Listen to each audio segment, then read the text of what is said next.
Hi, everybody. Welcome to Daphne, Alabama and Bayside Academy Sports Complex. As we get ready for the regular season finale, it is baseball, as in B-A-Y-S-B-A-L-L. A battle of the bays, Bayshore and Bayside. Jace Jones stepping in to start it off for Bayshore. Jack Malone is the two-hitter. Nate Crooms batting third. Corey Parker fourth. Blake Strickland in the 5 spot. Frankie Mercanti is batting 6th, as that is caught in center field. And over to make the catch is Palmer Angermeyer. And Jones out number 1.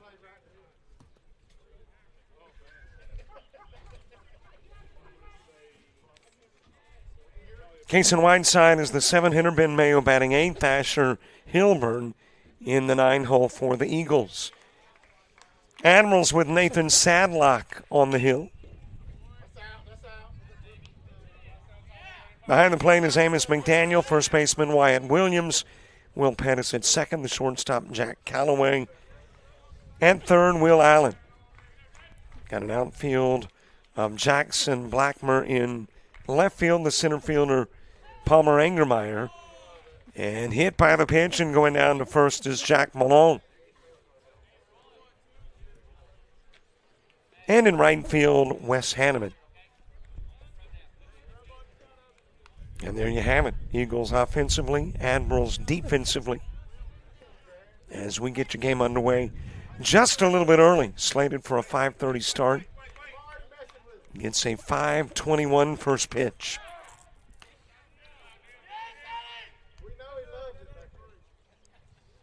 More baseball for Bayside. Not going to be here, though. They had hoped so after a win Friday night over Satsuma. All they had to do was win one of 2 games on Saturday, but lost both. Instead of the 1 spot in the area, it's the 2, and the 2 takes to the road. Taking on Up Alabama on Friday night for a doubleheader, and then the rubber match, if need be, on Saturday. That is fouled out of play by Nate Crooms.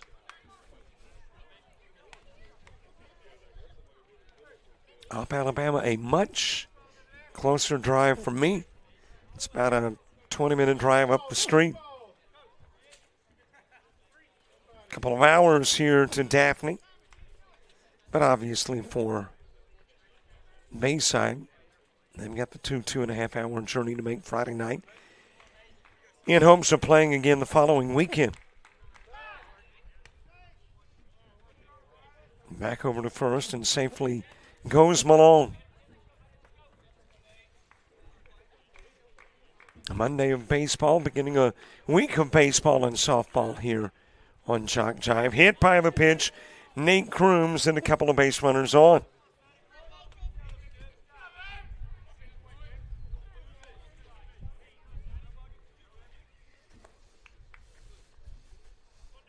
Corey Parker coming to the plate. 2 are aboard here in the top of the first. Coming up on Wednesday, a couple of softball matchups. Sneed State, Coastal South, and Wallace Dothan in Coastal North. Then on Thursday, a full slate of stuff. I believe 4 games in all, featuring the ALA BCA Game of the Week, Bob Jones and James Clemens. Then on Friday, MMI LBW. Saturday, it'll be Sneed State Coastal South Baseball and Bob Jones Southeastern Baptist College Baseball. Into the zone with a pitch to the cleanup guy, Corey Parker.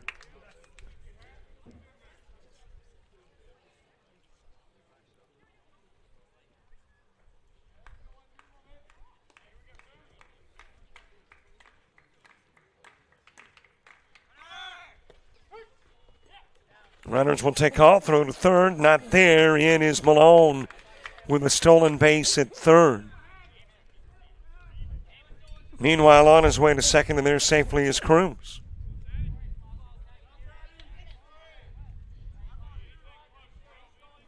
So a couple of base runners in scoring position.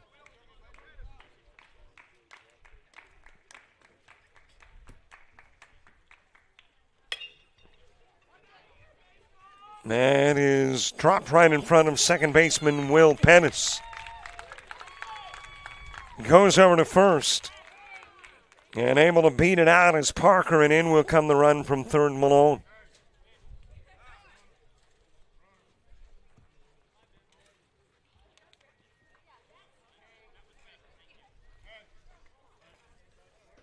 And a runner coming into the ball game for the pitcher, Corey Parker, as a courtesy.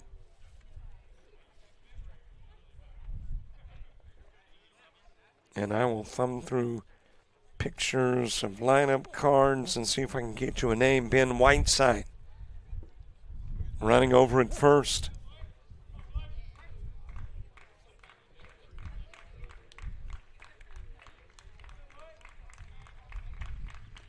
Blake Strickland to the plate. Frankie Mercanti on deck. And that'll drop out on the hand of McDaniel behind the plate, and Crooms will take off for third.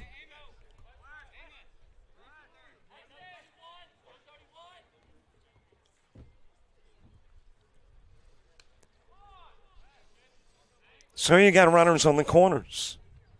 1 ball, no strikes on Strickland.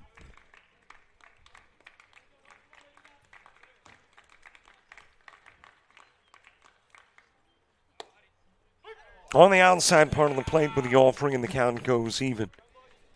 Got a ball, a strike, and out. A runner in, couple of runners on. Here in the top part of the inning. Sunny day in Daphne. And on the warm side, it's supposed to be cool, but when you're sitting in direct sunlight, it's not cool. It's a little warm. 74 degrees currently. Committing on the bunt effort, Strickland. And the count 1-2. Air quality 53, which is moderate. UV index 1 and low. I guess it would be a good time to tan. At least you won't get burned. May not get tan, but you won't get burned. Winds out of the southwest at 12, gusting to 19. Ground Norns Callaway at short. He'll go to second for 1, throw to first. In time for 2. 6, 4, and 3 goes the double play. Crooms left on, 1 run in. We head to the bottom of the first. And it's the Admirals coming to bat.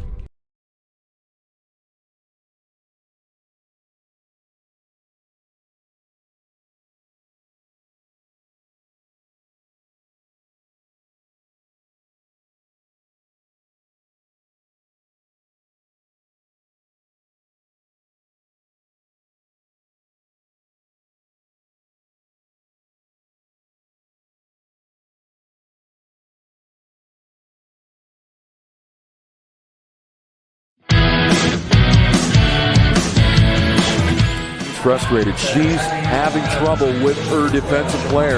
Look at this sweet pass behind the back for 2 on the assist. And that one is hit on a rope to center field. Watch that one. And it is, oh, what a great diving catch by the center field. And in that game, it was basically a running back by committee. I mean, you had a lot of guys carrying the football. Is that the protocol for the upcoming season for the backfield of Jackson State? It's a really nice pitch to get the ground ball double play. Second one. 6-5 is your final. East Georgia advances to the championship game.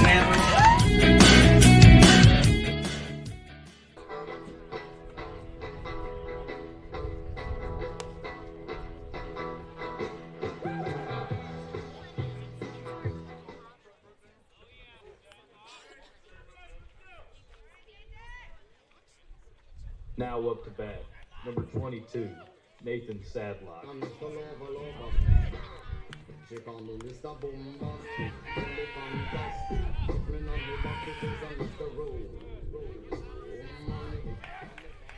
One run plates in the top part of the inning. We head to the bottom part. Leading off is Nathan Sadlock.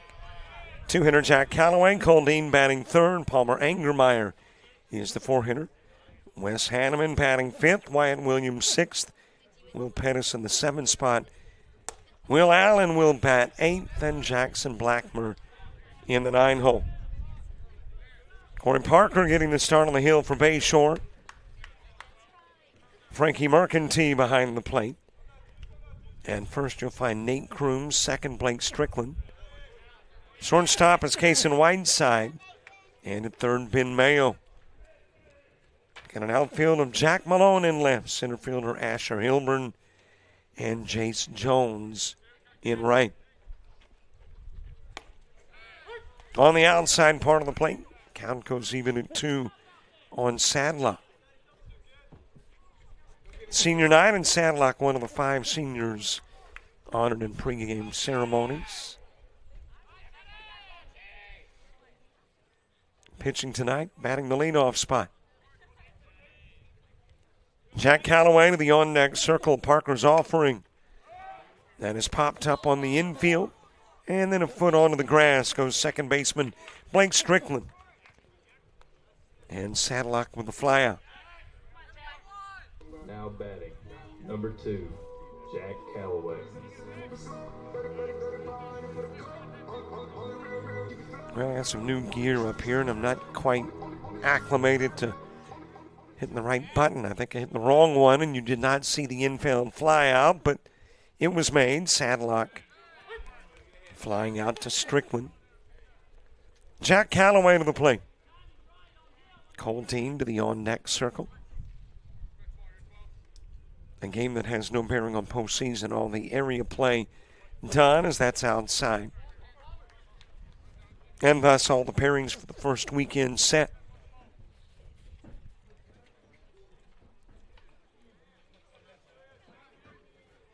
Count even at 1 on Calloway. A little bit high with the pitch. And the count 2-1. Mercantile, Whiteside, and Mayo when you get to the top of the second for Bayshore.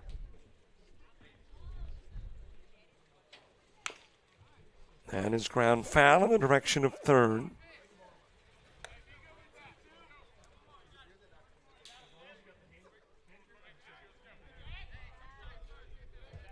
Sunny skies, humidity at 62%, 16-mile visibility.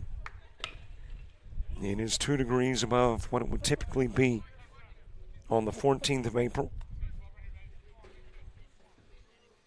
And no rain mentioned until possibly the 21st.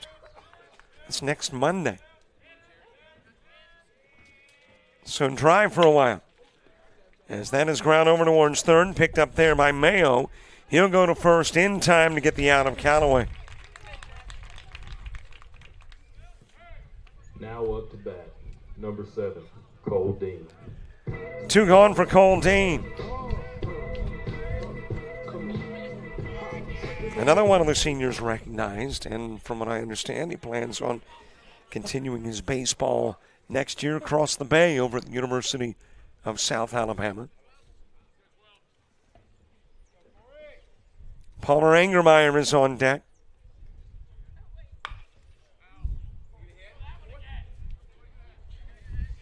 Found away by Dean.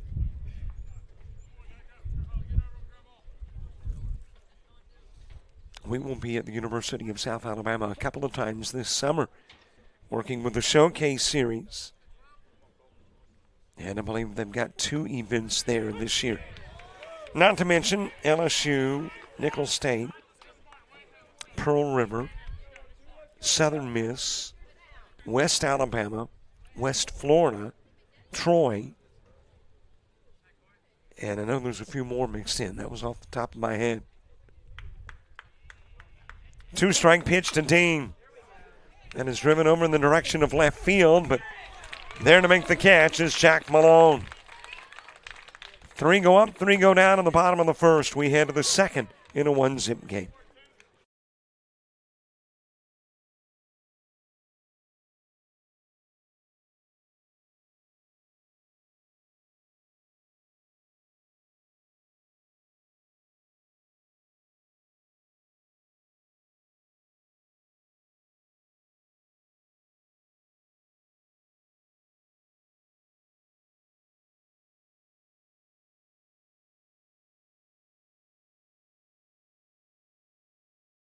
You've played some travel ball, you've shared the videos. Mom and Dad can only root so much. It's time to get real interest from the colleges and scouts in your area right where you live. That's why the Showcase Series is different. We're not just another tournament, we're an advancement event where you get real-time exposure with live TV coverage of our games that get you seen directly by the coaches you want to impress from anywhere in the world. Register for events at showcaseseries.org. It's your turn at bat.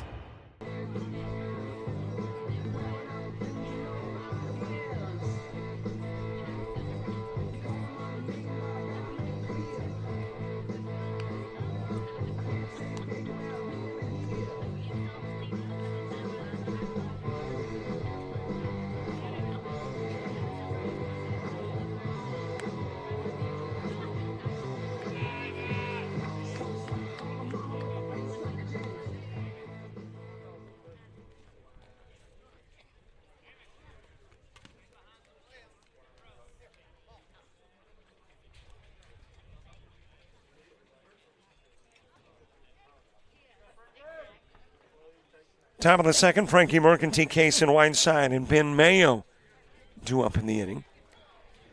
Coverage today brought to you by Cunningham Bounds, the attorneys at law.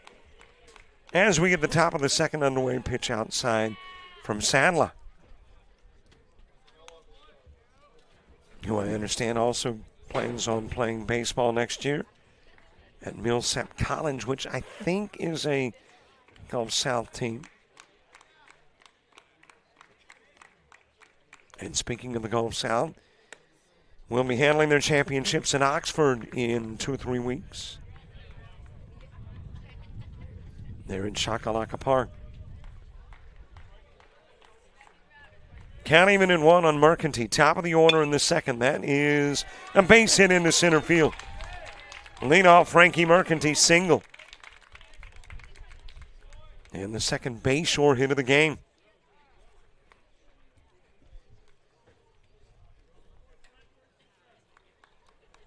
And a runner aboard for Case in Whiteside. Bottom of the second, Palmer Angermeyer, Wes Hanneman, Wyatt Williams. All due up.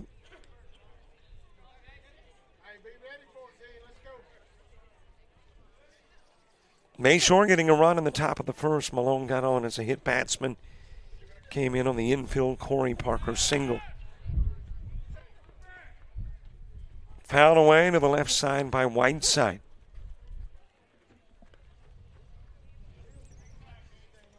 And, of course, as you know, our baseball coverage doesn't end with the end of the school year.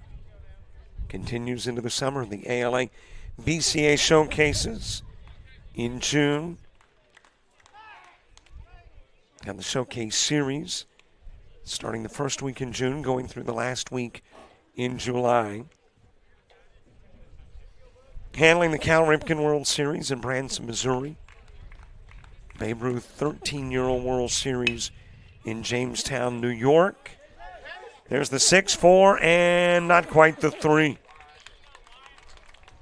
Wyatt Williams couldn't hang on over at first as it hopped into the dirt. Whiteside is on, Mercantile out.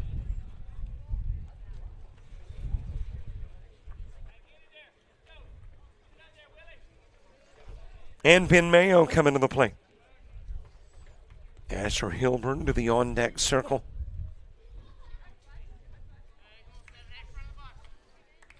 Also got a World Series in Hattiesburg. Dixie Boys Baseball World Series. Coming up the last weekend in July. Off and running is Whiteside, but it's fouled away by Mayo.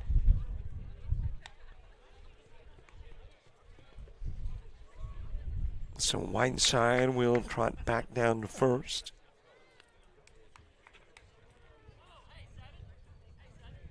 Angermeyer, Hanneman, and Williams, 4, 5, and 6 in the order in the bottom of the second for Bayside.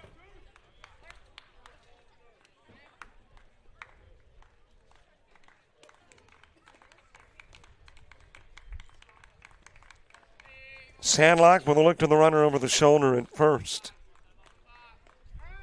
And now time asked for by Ben Mayo.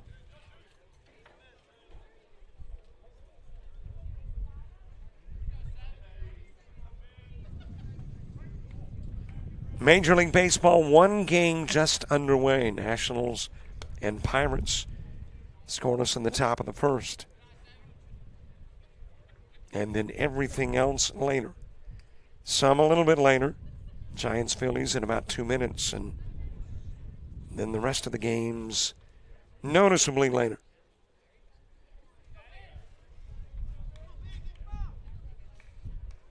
No NBA tonight.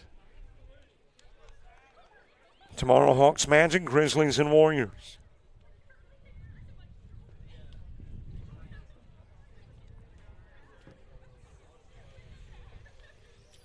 One offering. Found a way to the left side and out of play.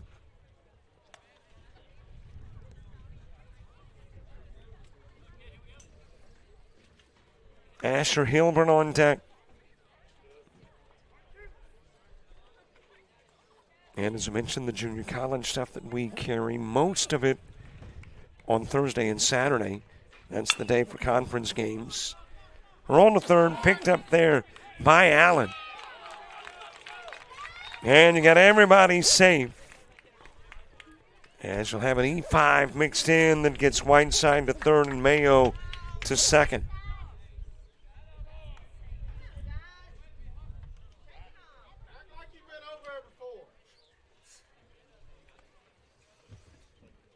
So a couple of runners in scoring position. Asher Hilburn coming to the plate, bottom of the order, top of the order. Jace Jones to the on-deck circle.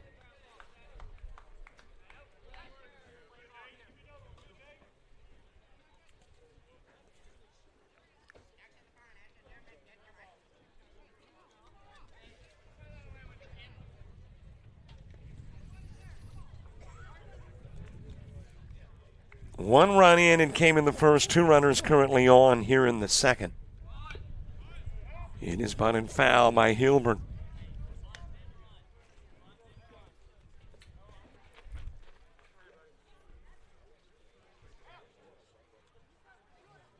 Classifications 1 through 6 get their playoffs underway this weekend. 7A begins next weekend. And thus we've got a 7A game on Thursday with Bob Jones and James Clemens. Big rival game up in the Huntsville area. And then for those two schools, postseason the week after. And the late start, fewer 7A schools. That is ground to second. Throw will go to first from Will Pettis. Hitting Asher Hilburn, but in from third comes Whiteside. To third goes Mayo. It's now a 2-zip game.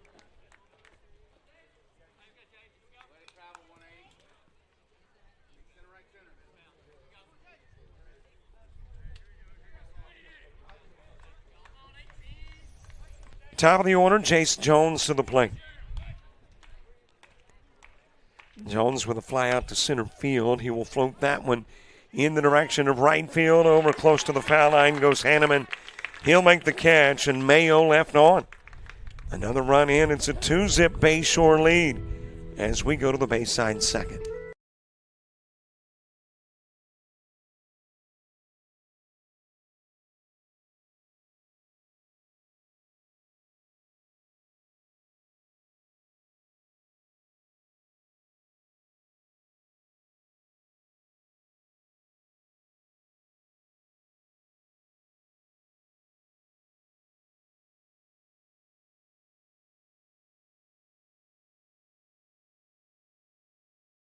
University of Alabama Online, where legends log in.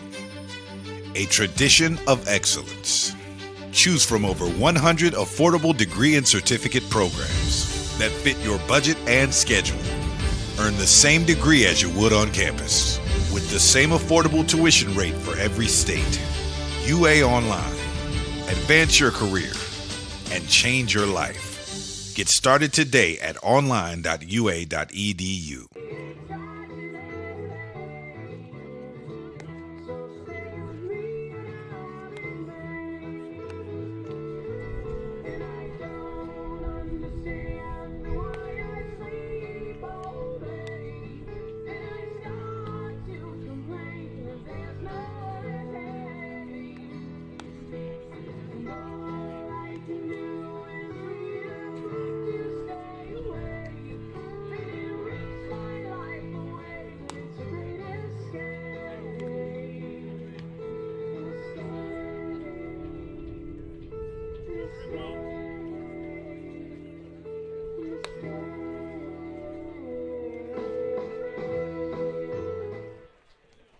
And don't forget to follow us Facebook, Twitter, Instagram, TikTok, and Threads.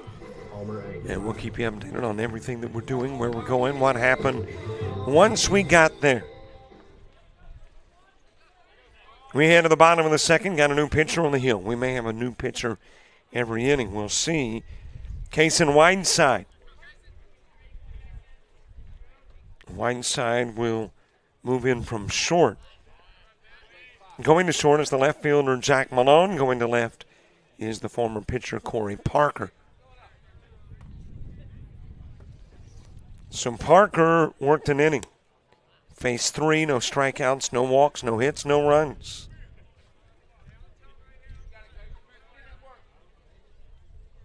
And hands it over to Palmer Angermeyer. To Whiteside, who faces Angermeyer. Pitch outside, rolls to the screen, but nobody aboard to advance. 3-0 on Angermeyer. Wes Hanneman, Wyatt Williams due up in the inning 2. Eagles get a run out of Case in Whiteside. Second run plating on an infield something. It was an infield hit in the first, an infield ground out in the second. Angermeyer sits on it, delivering into the zone as Whiteside.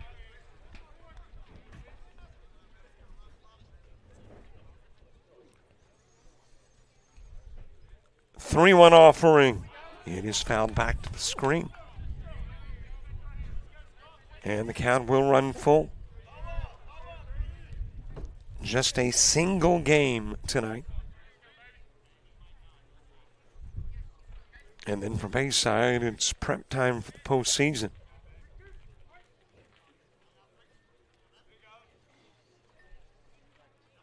3-2 offering to Angermeyer.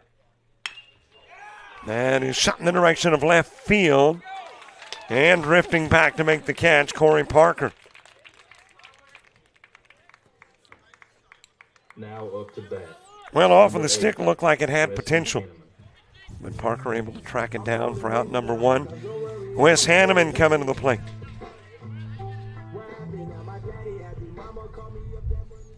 Wyatt Williams to the on-deck circle.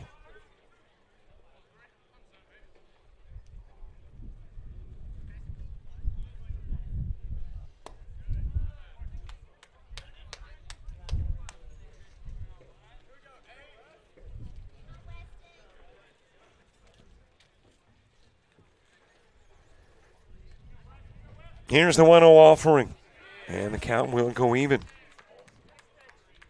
And there's some recognizable names not in the lineup today, some underclassmen with the 5 seniors starting, Noah Kane, T.J. Bailey, Bo Anderson.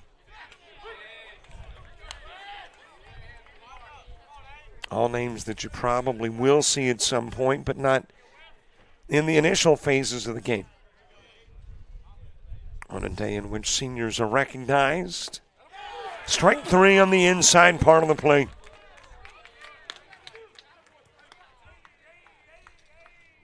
Now batting, number 1, Wyatt Williams. 2 gone for Wyatt Williams.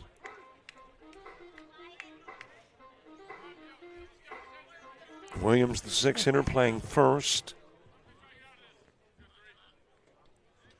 Typically, that's a spot where Cole Dean would be.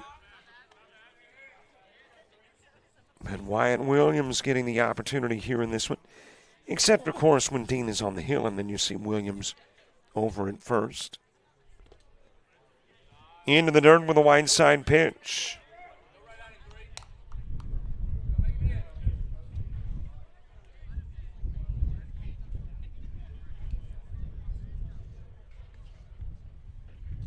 Two-0 offering.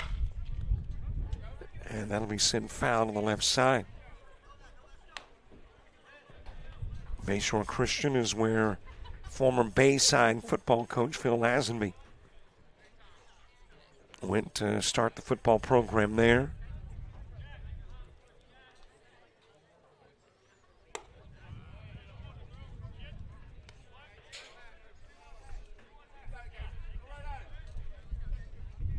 Three and one, the count on Williams. Will Pettis moving to the on-deck circle.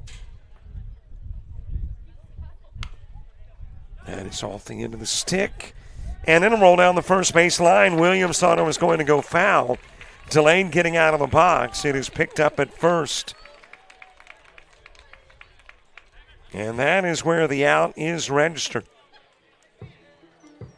3 up, 3 down in the second inning as well. And Bayside goes to the third, down by 2.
We get the top of the third underway. Bayshore with a run each inning. Malone in the first. Whiteside in the second.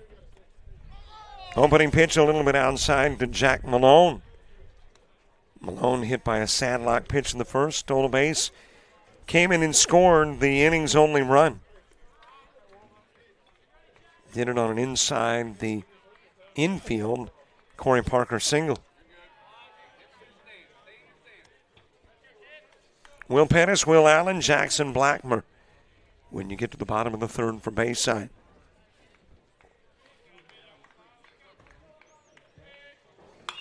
Two-0 pitch that is sent in the direction of left field, but it will tail off foul. And the diving catch made. Had to look into the sunlight to see the Jackson Blackmer grab.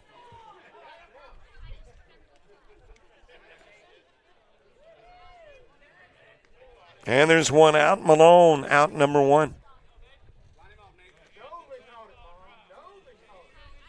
Nate Crooms followed by Corey Parker.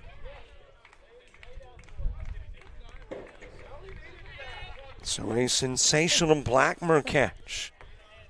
Denying Malone an opportunity to get back into the box. Everybody thinking that it was a fouled off pitch. Everybody except Jackson Blackmer.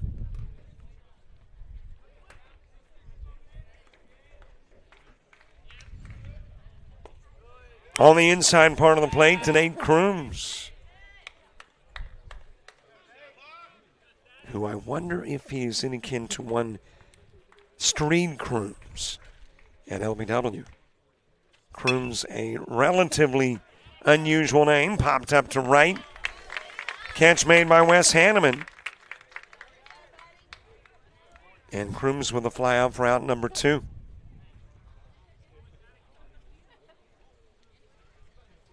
Corey Parker next. And speaking of LBW, baseball against MMI coming up on Friday. So a Nate Crooms today and a Street Crooms on Friday. 2 gone for Corey Parker. That is lifted out of play by Parker. And an RBI single in the first drove in Jack Malone.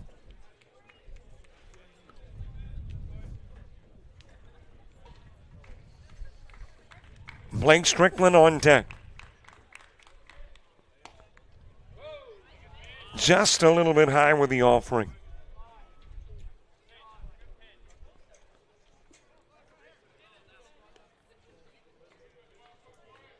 One ball, one strike, two gone, nobody on. Bayside trying to keep Bayshore scoreless in the third. Missed inside and outside, 2-1.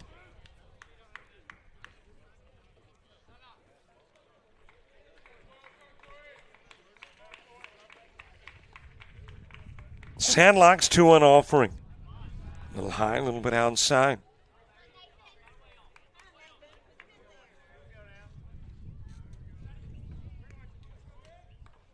Sandlock giving up a hit an inning. Gave up a single to Parker in the first, a single to Mercanti in the second. Runs the count full at 3-2, trying to turn in a 1-2-3 inning. And is popped up foul territory. Williams gives it a look. Can't get there, and it's still 3-2.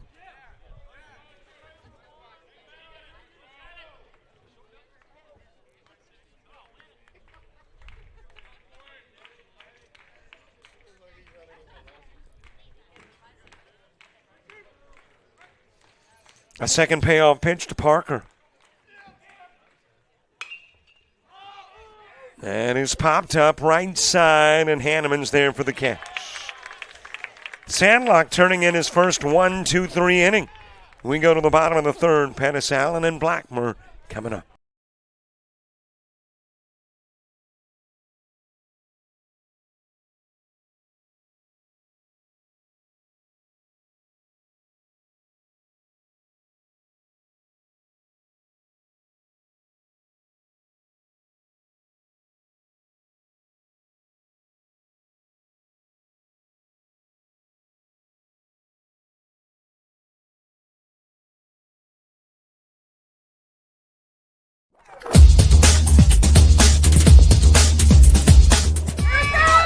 Just about all white. Jones County diving catch at shortstop.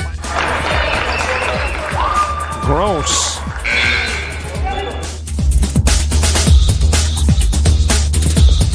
Towards the gap. Diving catch in center field by Ben Aklinski.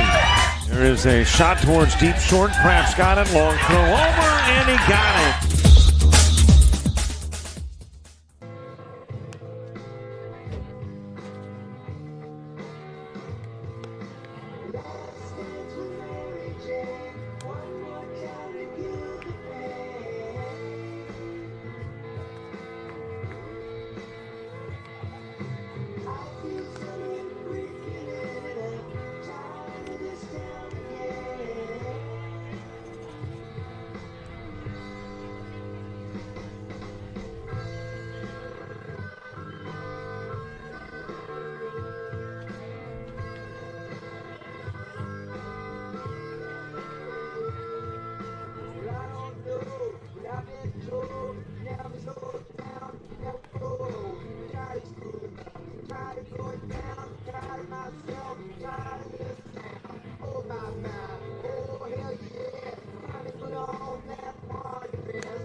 Well, again, a big thank you to Cunningham Bounds, attorneys at law, for making coverage possible. Every Bayside baseball game this year brought to you by Cunningham Bounds. Thank you, David Kane and all the folks there. As we head to the bottom of the third, and Bayshore is apparently going to use a different pitcher inning each inning. Nate Crooms on the hill. Jack Malone. Let's see how many different places he can play. He's been in left. He's been in short. Now he's at first. And that will get underneath the mitt at third of Ben Mayo. And Will Pettis will get on. Now batting, number 14, Will Allen. And will become the first base hit of the ball game. Will Allen to the plate. So Parker and Whiteside face three and retire each. Crooms giving up a single to the first guy he faces. And that will get beyond Mercantile, giving Pettis an opportunity to take second.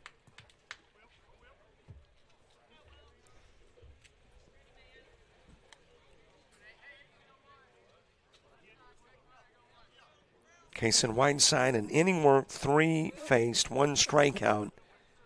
No walks, no hits, no runs.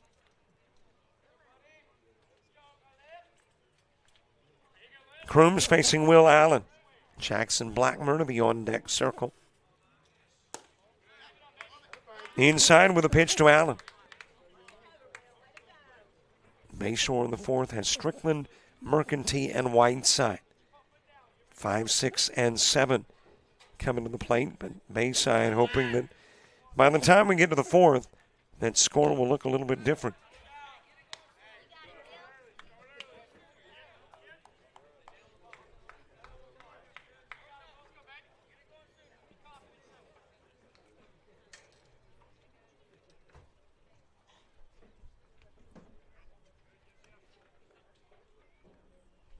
Crooms with a look to Pettis, the pitch inside.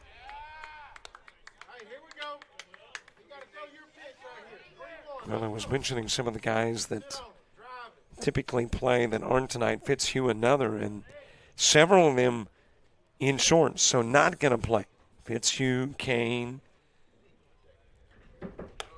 High inside pitch down to first. Will go Will Allen.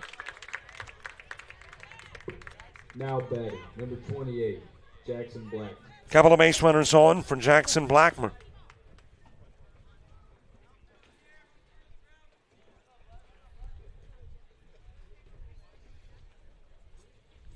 Top of the order, Nathan Sadlock to the on-deck circle. Single and a walk, couple of base runners on here in the bottom of the third.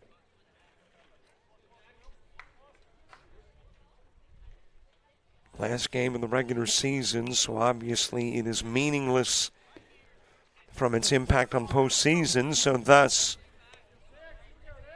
a number of Admirals not going to play tonight, and Bayshore putting a different eagle on the bump every inning thus far.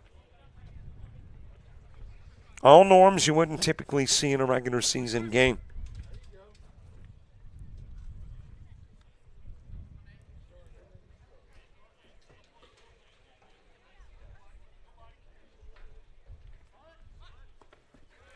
Into the dirt with a pitch. Well off the back is Pettis, but able to get back at second.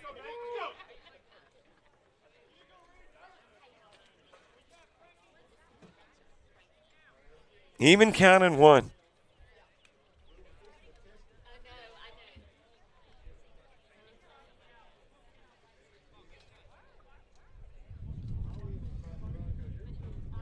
Crooms with a look to the runners, showing Bonus Blackman. He will pull back. That had the corner charging in. Malone from first.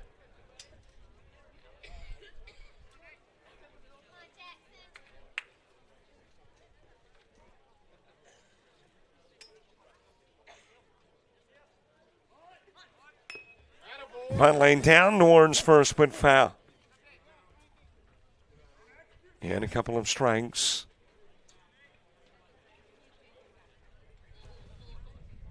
On the 9-hitter for Bayside Academy. Well, there aren't that many coaches that leave the bunt sign on a 2-strike count. We did, though, see one on Saturday. Keith Griffin at Coastal Alabama North. Boy, once he puts that sign on, it's pretty much there. About 95% of the coaches, though, on 2 strikes, pull the bunt sign. Let's see here. Time asked for by Mercantile.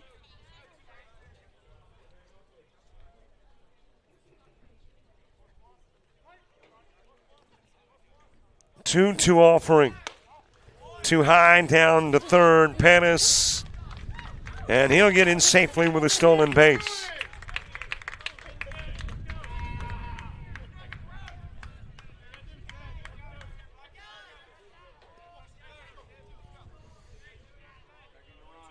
Runners on the corners, nobody gone. 90 feet away, the first Admiral run of the game.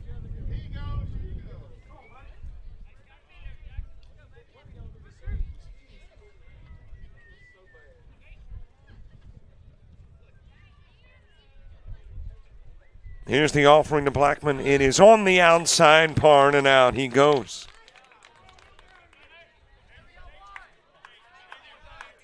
Second Bayshore strikeout, first for Number Crooms. 22, Nathan Sadlock.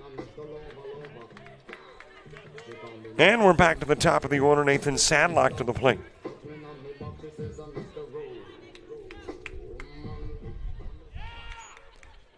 Sadlock with a fly out to second in the first. Jack Calloway is on deck. He had bat for Bayside in their hopes to get rid of that goose egg here in the bottom of the third.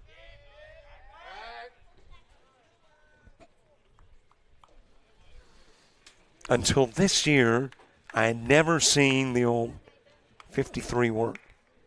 And I cannot recall the game. But it worked this year. Had a pitcher pull it off. Looked to third. Got the runner off at first. There's a swing, a miss. Down to second will go Allen. Got the stolen base without a throw.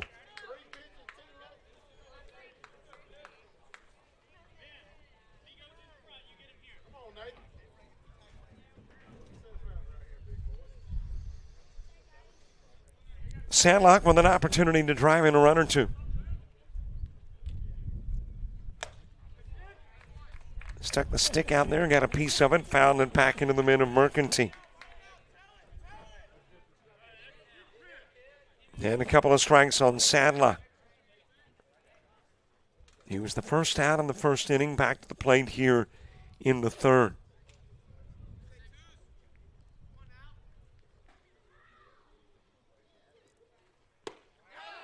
Just a little bit low.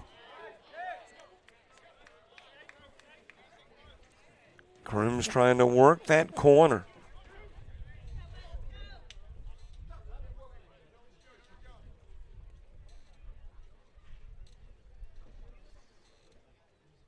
Here's the 1-2 pitch.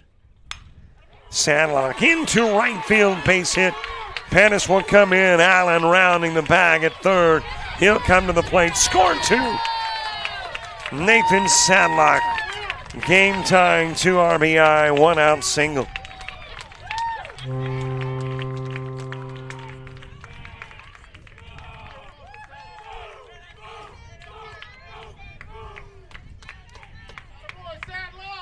TJ Bailey coming in to run for Sadlock. Jack Calloway. But Sadlock does his job, hangs with it, drops it over to right field.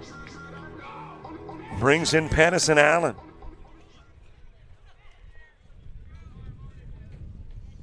And knots the game up at 2 with the go-ahead run at first.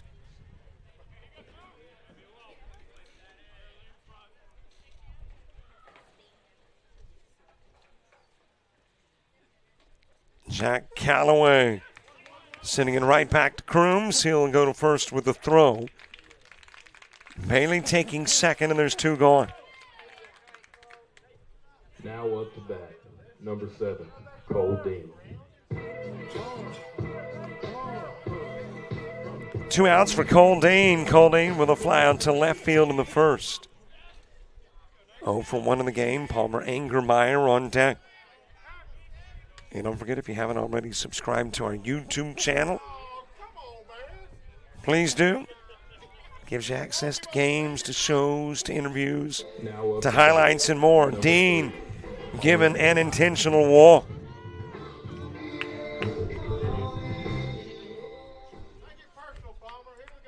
Couple of runners on for Palmer Angermeyer. And let's see if he gets angry that an intentional walk was issued right in front of him. He popped out to left field in the second.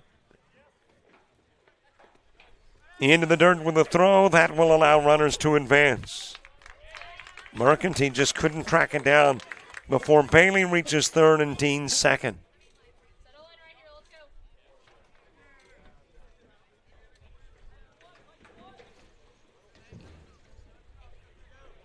And it's a 2-2 game. Wes Hanneman on deck. High with the Crooms pitch. His 2 predecessors on the bump faced 3 Crooms is now facing his 7th hitter in the inning. Fouled away by Engermeyer.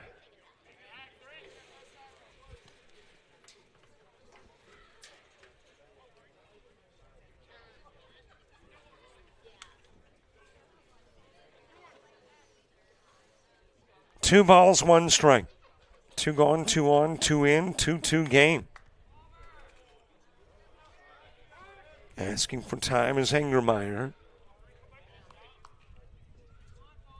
The Bayside center fielder is stepping out now back into the box. Strickland, Mercantile, and Whiteside in the top of the 4th for Bayshore. High inside pitch to Engermeyer.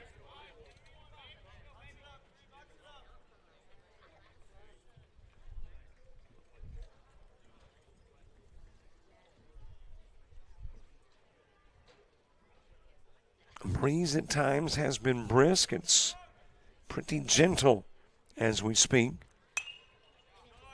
Going after the 3-1 is Engermeyer, sends it fouling out of play.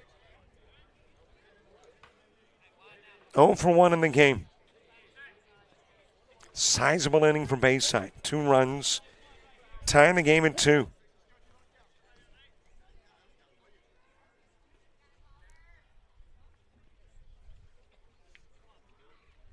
Here's the payoff pitch. And we'll get another. Engermeyer, the first out in the 2nd inning. Trying to avoid being the last out in the 3rd. Brand new game for Nathan Sadlock when he steps up onto the bump in the top of the 4th. We'll be right back to the beginning unless Bayside plates a run here in the bottom of the 3rd. Too far inside, walk given to Engermeyer. 3rd walk in the inning, 1 intentional, 2 not. Weston Hanneman.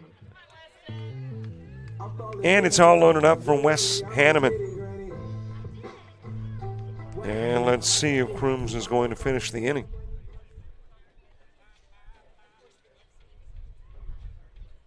Coach going out to the bump to have a conversation with Crooms, who has faced 7, about to look at his 8th Admiral here in the bottom of the 3rd. Has given up a couple of base hits, 3 walks,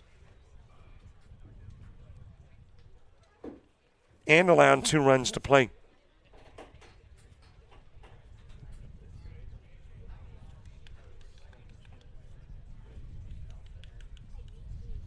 Well, at the moment, looks like Crooms is going to be given an opportunity to finish out the inning, needing 1 more out. Blue meandering out to the bump, hoping the guys will break up the conversation before he gets there, but apparently no. So Blue up onto the bump to go, gotta finish this game, Coach. And Crooms will stay. Now up to bat, number 8, Weston Hanneman. Wes Hanneman struck out in the 2nd inning. One of just a couple of Bayshore strikeouts. Hanneman 1, Blackman the other.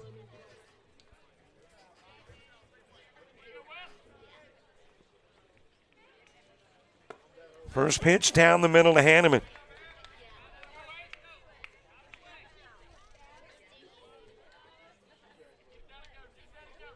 Engermeyer in first, Dean at second. Bailey running for Sadlock at 3rd.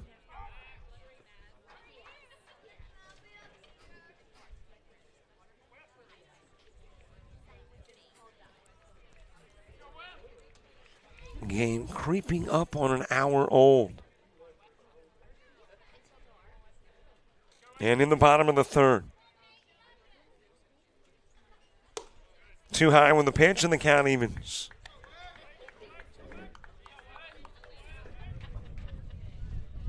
A game that was originally scheduled for last Monday. But it was a little soggy last Monday. Too high with the pitch, 2-1. And last Monday was a 5 p.m. start. Today is slated 5:30 beginning. But as I mentioned, got underway about 9 minutes early.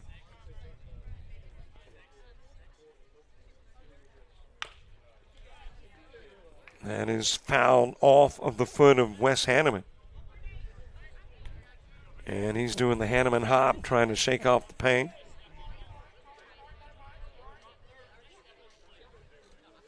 Got those shin guards on, but it always seems to hit something that's not protected.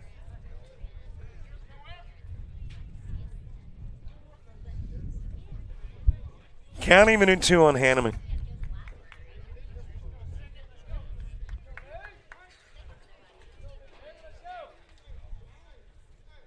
Nate Crooms, after the visit from coach, trying to strike out Hanneman. Hanneman trying to drive in runs. With the bases loaded and 2 gone in the bottom of the third.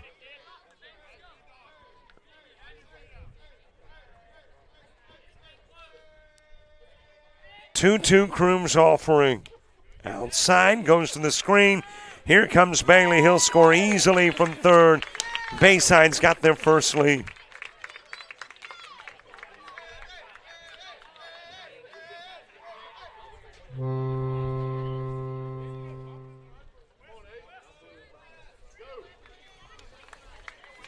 Three-2 Bayside lead. Hanneman with a full count. Bases no longer loaded. 2 on. Both in scoring position. Wyatt Williams next. High inside pitch. Bases are loaded again. Now batting, number 1, Wyatt Williams. Wyatt Williams coming to the plate. And coach coming out to get Nate Crooms. So he won't work quite a full inning. 2/3 of one. New guy coming in. The new guy when we return to Bayside Sports Complex. Frustrated. She's having trouble with her defensive player. Look at this sweet pass behind the back for 2 on the assist. And that one is hit on a rope to center field. Watch that one. And it is, oh, what a great diving catch by the center field. And in that game, it was basically a running back by committee. I mean, you had a lot of guys carrying the football. Is that the protocol for the upcoming season for the backfield of Jackson State? It's a really nice pitch to get the ground ball double play. Second one. 6-5 is your final. East Georgia advances to the championship game.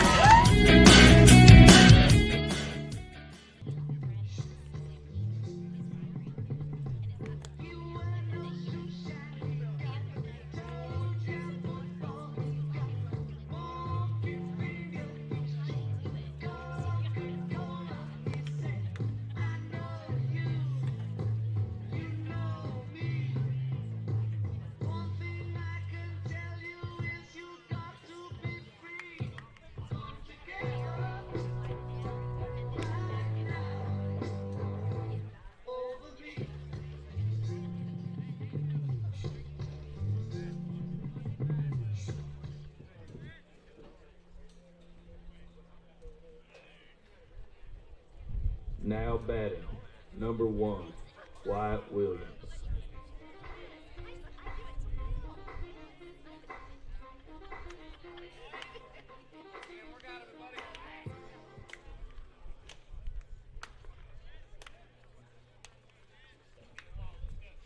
Ben Mayo coming in a little bit early. We will assume he's the guy that was going to step up onto the bump in the 4th.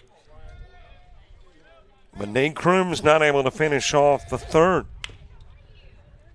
And he's fouled to the left side by Wyatt Williams. Crooms working 2/3 of the inning, facing 8. 1 strikeout, 4 walks, 2 hits. Has allowed 3 and leaves with the bases loaded.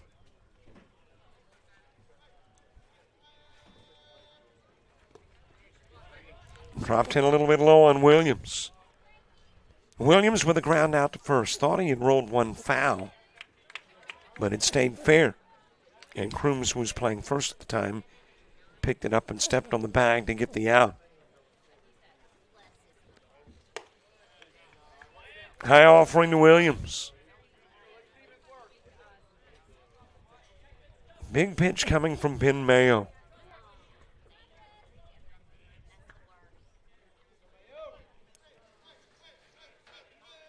Two-one offering.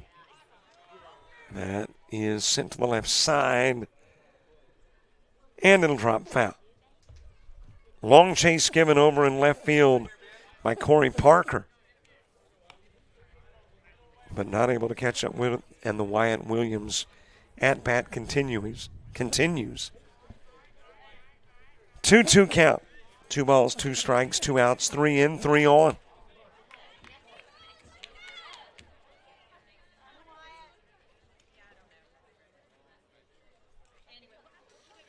Will Pattis on deck, the guy who began the inning.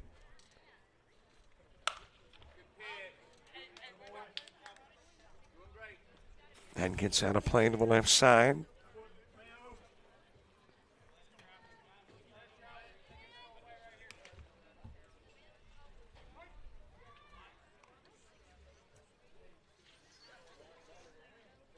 Another 2-2 offering.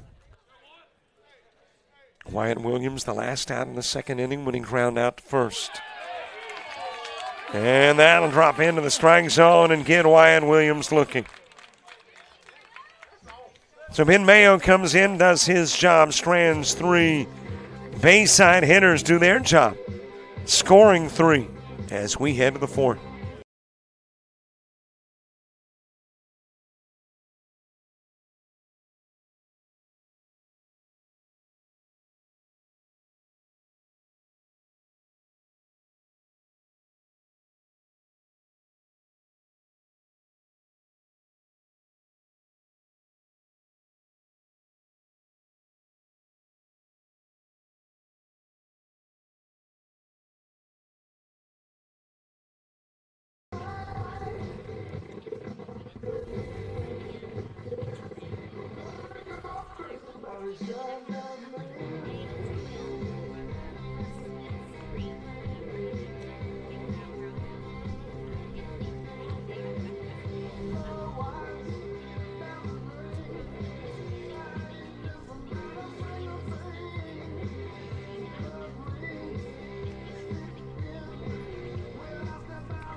First pitch right up the middle from Blake Strickland. And Bayshore starting the 4th with a leadoff single.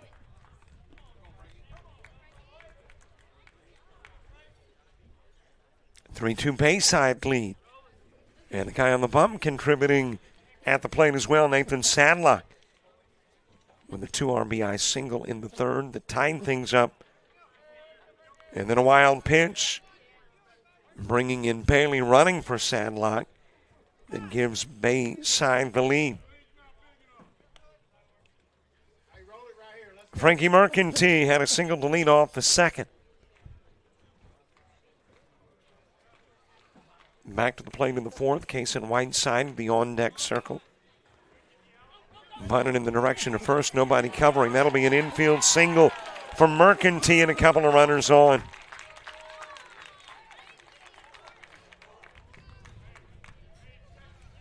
Perfectly executed Mercantile bunt. And Kason Whiteside to the plate with 2 on.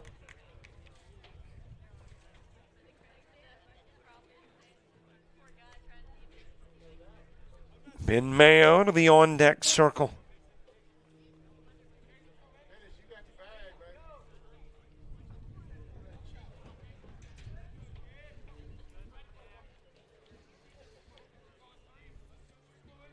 Williams playing in at third, anticipating the bunt. Trying to bunt is Whiteside. Did not connect. Strike delivered, 0-1. Couple of runners on, tying run at second. Go ahead, Bayshore run at first. Here in the top of the fourth.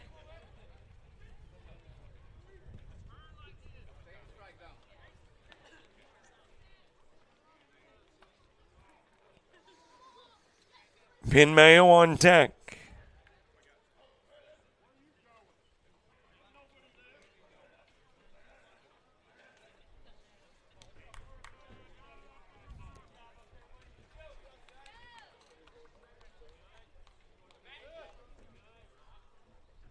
Owen offering.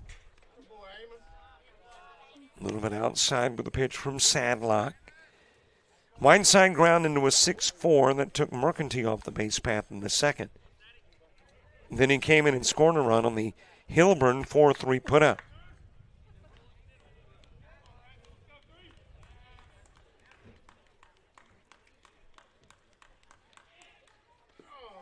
Hit by the pitch is Whiteside and the bases are loaded.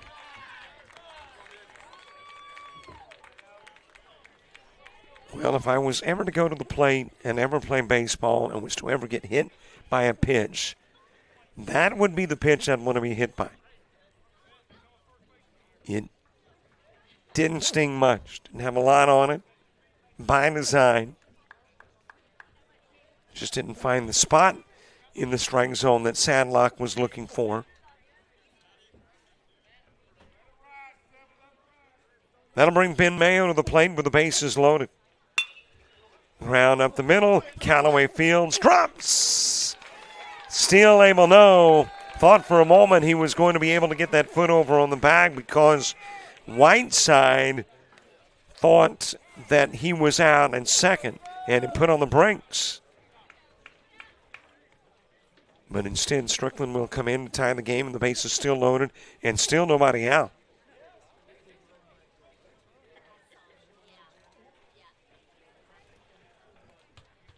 And that is the second Bayside error.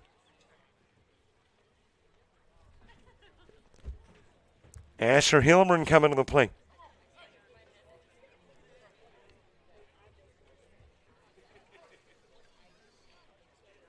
That Admiral lead short-lived. From the bottom of the third to the top of the fourth.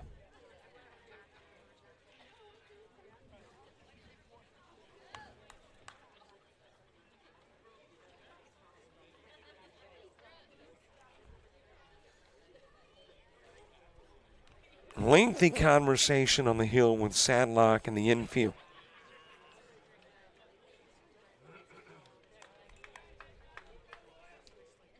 Matt Limbaugh back to the dugout. Everybody else back to where they were. Sadlock on the hill. Behind the plate goes McDaniel. Into the box, Asher Hilburn. Top of the order, Jace Jones on deck.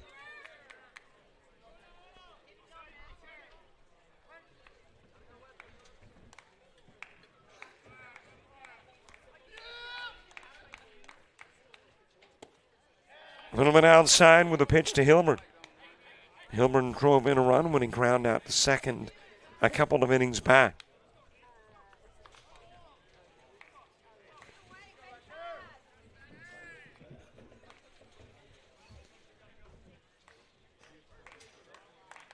Here's the 1-0 pitch to Hilburn. Sadlock over to third. Ball rolling away from Will Allen, able to get back safely as Mercantile.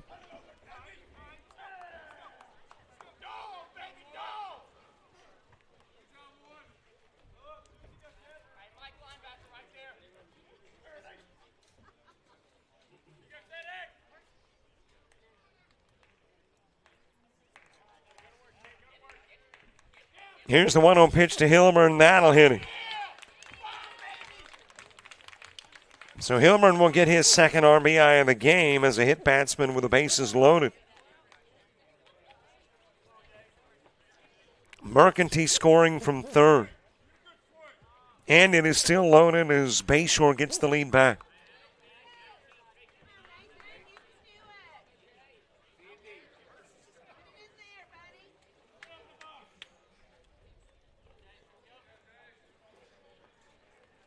Top of the order, Jace Jones to the plate.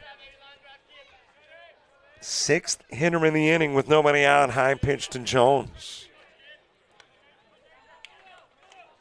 Jones has flown out to center field and right field.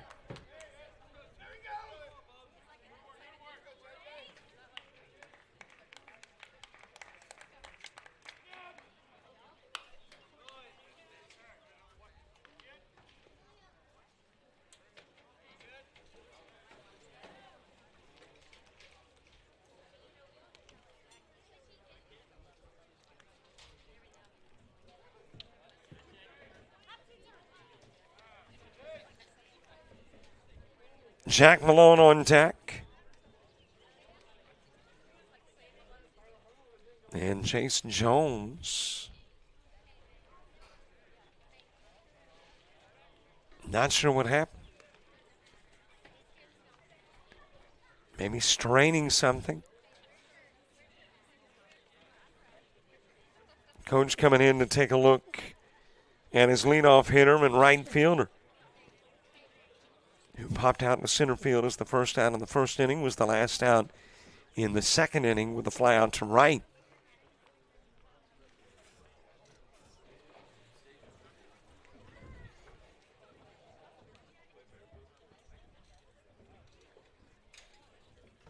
Everything feeling a lot more laid back on this, the last game of the regular season.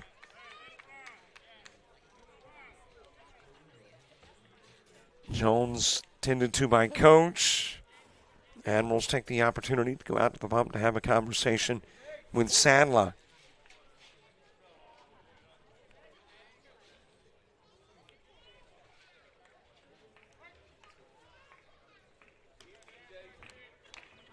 Count even in one. Same guy who started off the third starts the fourth for Bayside, as that is fouled out of play. Ryan Williams trying to track it down in foul territory in the count 1-2 on Jones.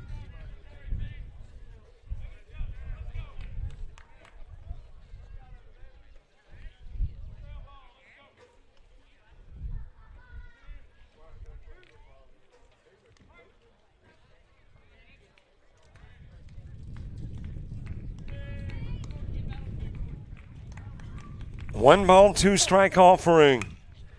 That is floated in the direction of center field. It will drop in front of Palmer Angermeyer. Whiteside scoring from third. And Bayshore has rebuilt that two-run lead. Jones with an RBI single. And the base is still loaded. Jack Malone coming to the plate.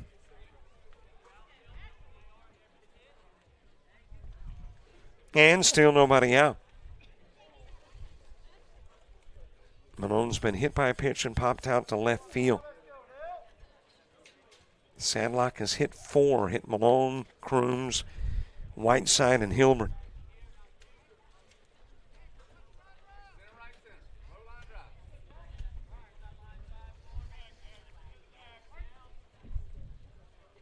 Jack Malone, who's played left, short, and first, stepping in, taking a pitch high from Sadlock.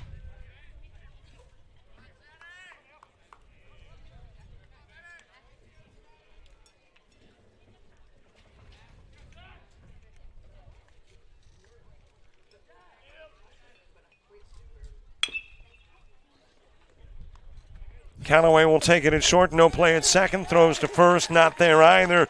Infield, Jack Malone single that brings in Ben Mayo.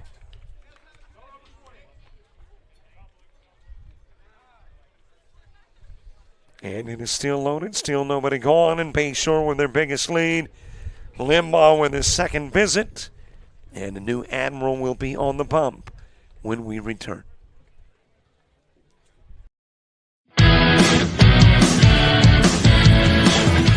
Frustrated. She's having trouble with her defensive player. Look at this sweet pass behind the back for two on the assist. And that one is hit on a rope to center field. Watch that one.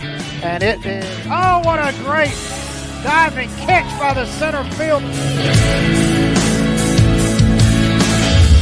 And in that game, it was basically a running back by committee. I mean, you had a lot of guys carrying the football. Is that the protocol for the upcoming season for the backfield of Jackson State?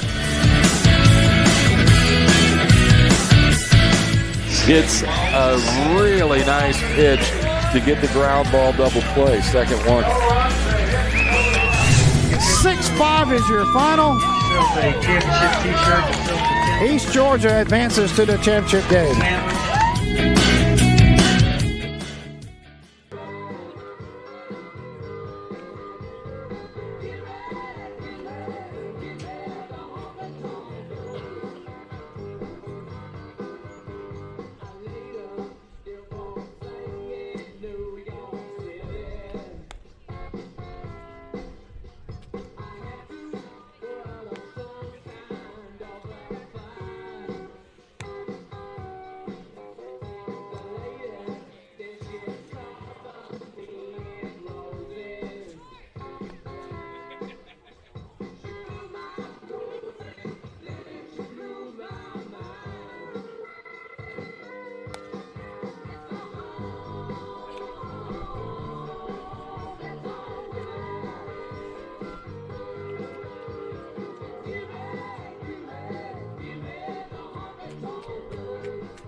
Danny Lumpkin, the new pitcher, and is popped to center field. There for the catch is Palmer Angermeyer.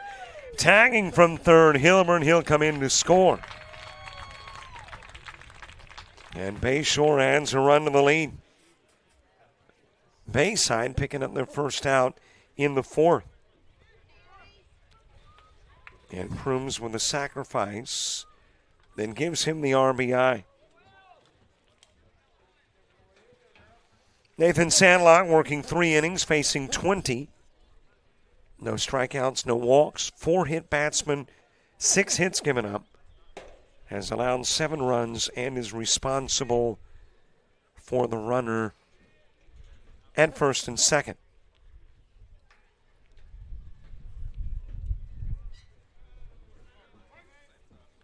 So we still don't have the finishing touches on all of the Sandlock numbers. Good looking pitch from Lumpkins. Broke across the inside part of the plate. Corey Parker, 1 for 2 in the game. He is singled and popped out to right.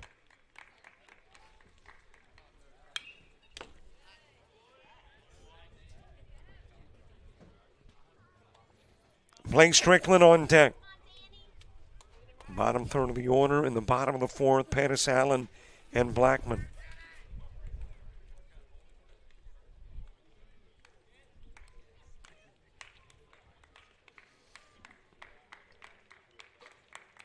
Oh, 2 pitch to Parker.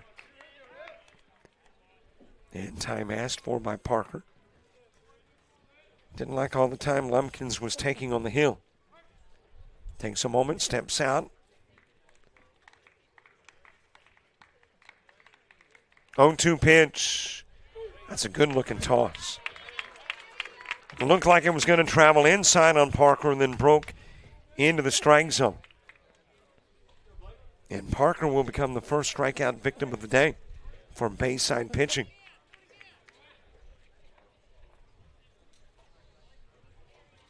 Two outs with Blake Strickland, the guy who started off the inning, back to the plate.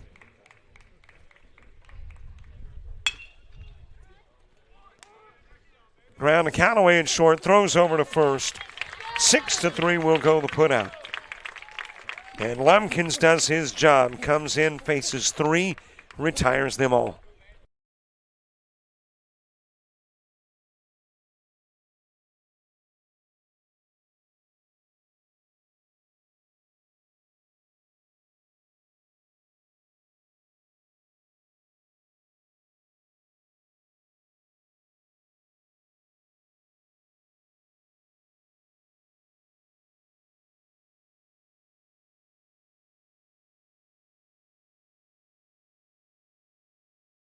University of Alabama Online, where legends log in.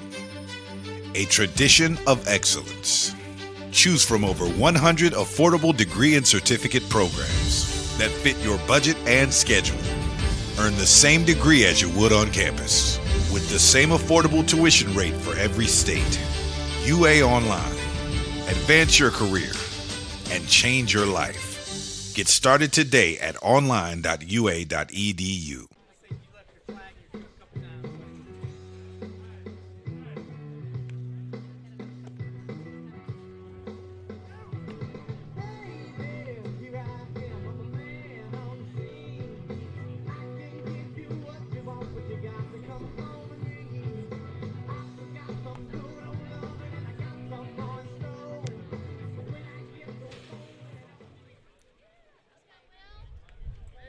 Now batting, number 15, Will Pettis. Bottom of the fourth gets underway. Will Pettis will start it as anticipated. Ben Mayo, who came in a little bit early, was supposed to work fourth. In the third, will now work the fourth. For relieving Nate Cruz and getting the last out, the strikeout of Wyatt Williams. Put it into a productive third inning for Bayside, which at that point had given him the lead by one. Of course, a 5-run top of the fourth has changed that a bit. Get third, throw over to first. Let's see who the new third baseman is. Mayo, obviously, no longer there. He's on the bump. And Now batting, number 14, Will Allen. First and now third.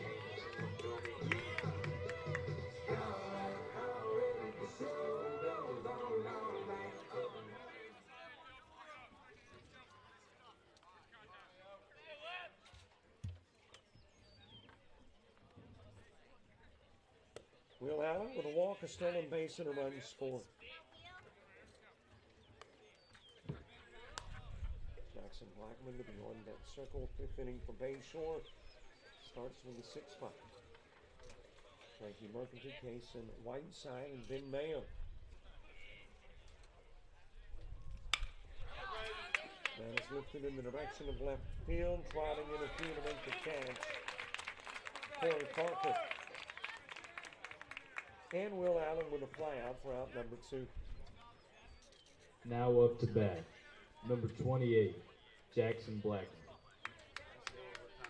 Jackson Blackman next. He struck out looking in the third. As a matter of fact, the 2 Bayside, to make that 3 now. 3 Bayside strikeouts have all been looking, none swinging. Hit by the pitch is Blackman. Popped right between the 2 and the 3, 8. Now up to bat, number 22, Nathan Sadler.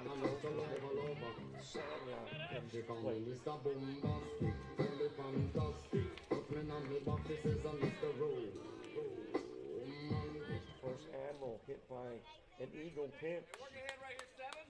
Blackman first with 2 gone. Nathan Sadlock 1 for 2 in the game. Popped out the second and singled in a couple of runs to right.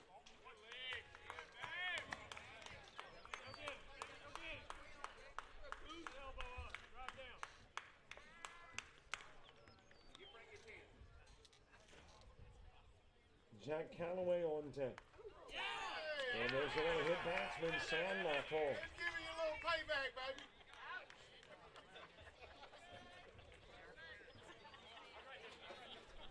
Now batting, number 2, Jack Calloway.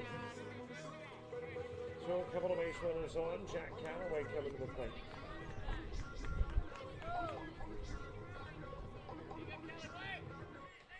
Sandlock could get a courtesy runner as a pitcher, but won't get a pinch runner here with only now 2 guys on the bench.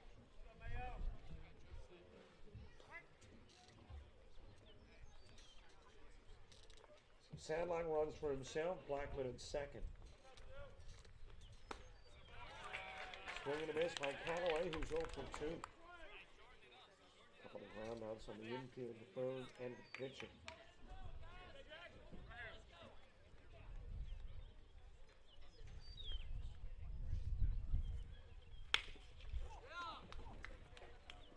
There's a foul ball in the direction of third. Now he took the suspension. Yeah, I thought he was initially indicating with a left hand foul, and then with the right hand he says fair. And it'll bring in Blackman. And then you got Sandlot tagged out. Going to second. So a run will plate on the countaway single.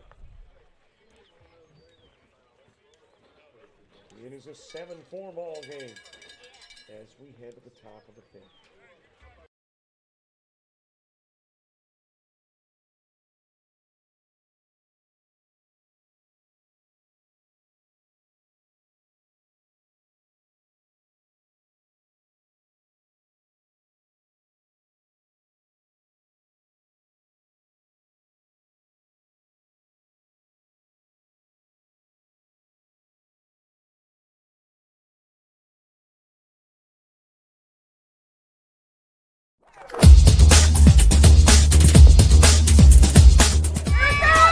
Just about all White Jones County. Diving catch at shortstop. Gross.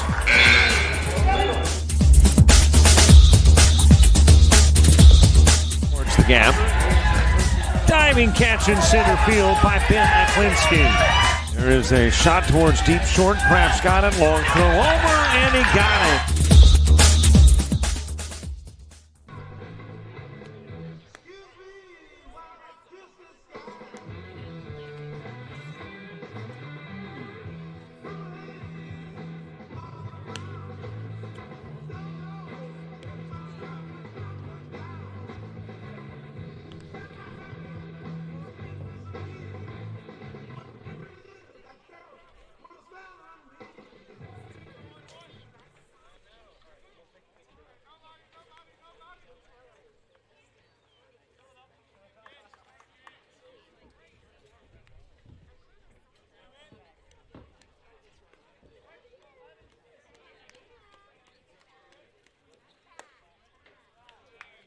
Admirals pick up a run in the bottom of the fourth. It's a 7-4 game as we head to the fifth. Frankie Mercantile, Kason Whiteside, and Ben Mayo.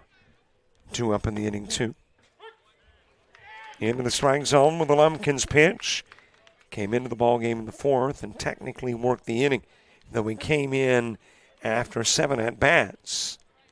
He got the 3 that he faced. High inside pitch, and that, by the way, put the finishing touches on the Sadlock numbers. 3 innings pitched, 20 faced, no strikeouts nor walks, 4 hit batsmen, 6 hits given up, and 7 runs. Strike to Mercantile, who is perfect on the day, 2 for 2. Singled in the second and fourth innings.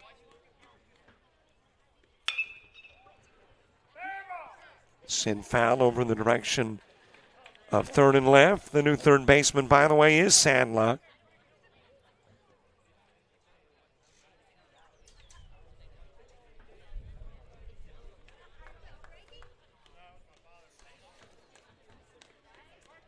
Count even in 2 on Mercantile. A little bit behind Mercantile, the leadoff guy here in the fifth. Bayshore to run in the first and second, and then 5 runs in the fourth. Bayside 3 runs in the third, a run in the fourth.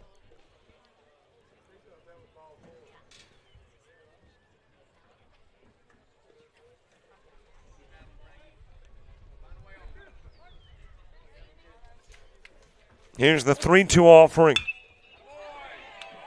And a shot into left field, base hit, leadoff single for Mercantile, who is still perfect on the day.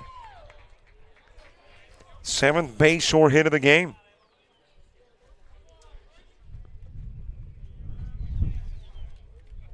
And a runner in first for Kason Whiteside.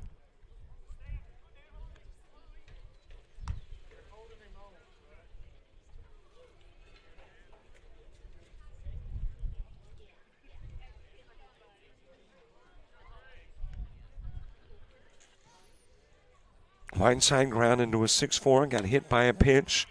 After each at-bat, scored a run.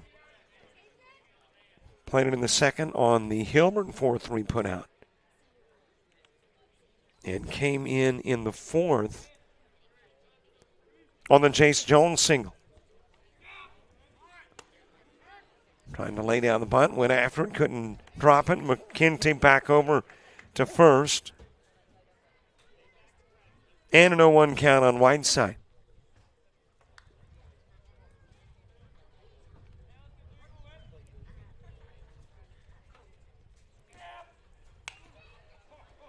Fouled away by Whiteside. Lumpkins in for Sadlock. Sadlock working 3. Lumpkins has worked 1.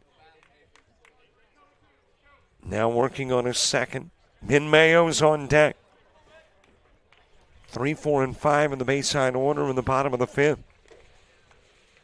That's Dean, Engermeyer, and Hanneman. And there's a strikeout of Whiteside.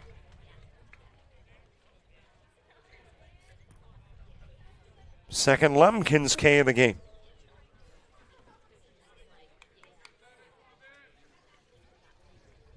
One away from Ben Mayo. Mayo, the starting third baseman. As that is thrown away by Lumpkins on his way to second, Mercanty. And he'll get there safely.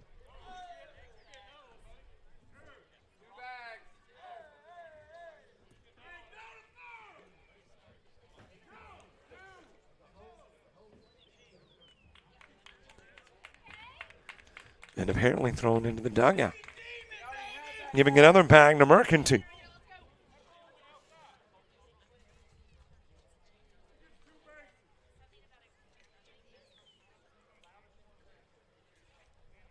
And I'm not sure why it is the Bayshore coach discussing with officials, unless he's thinking it was a 3-bag error.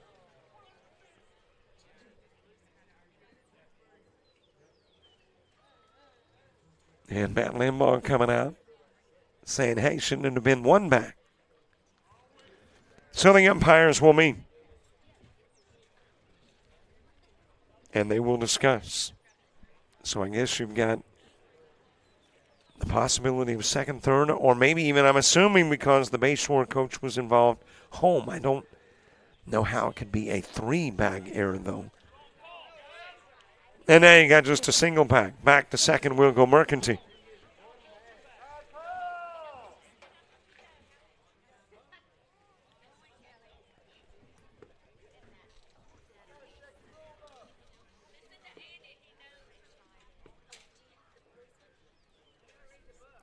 So the officials discussing with both coaches. Obviously, Coach Limbaugh satisfied with the decision.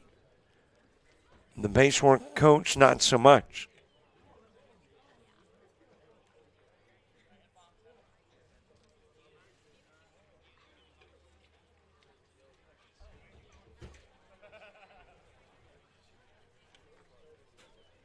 And the discussion ongoing.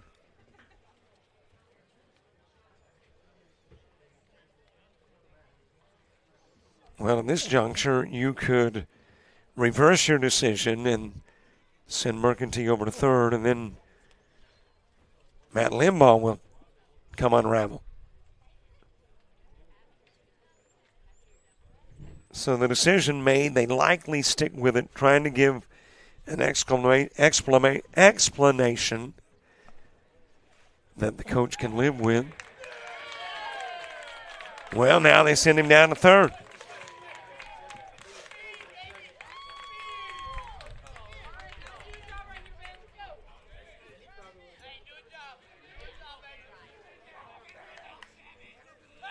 Well, I can't recall too many times where a decision was made after discussion, that decision enforced, and then you rediscuss and reverse the decision or reverse the reversal. But I will say where officials are concerned, they're human. They make mistakes. They got it wrong after a discussion with more input. They decide otherwise. Then back to 30 should go. Then you do what you think's just as you got a hit batsman in Mayo.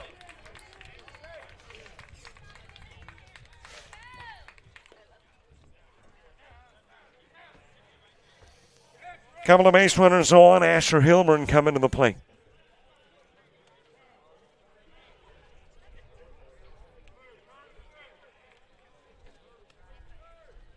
This has got the makings of one of those lengthy 7-inning games. We're in the top of the fifth, an hour 40 into the game.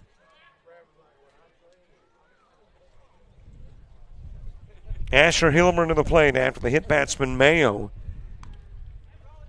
And Mayo getting a courtesy runner, which may mean Mayo is back up onto the bump when you get to the bottom of the fifth.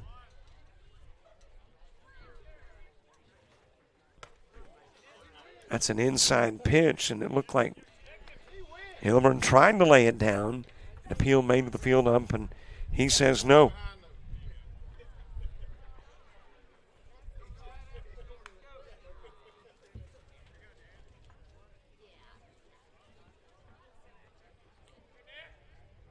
Here's the 1-0 offering from Lumpkins. Bunted up, drops, and dropping to his fanny is Lumpkin trying to field. The run comes in from third Mercantile. Hilburn on with an RBI single.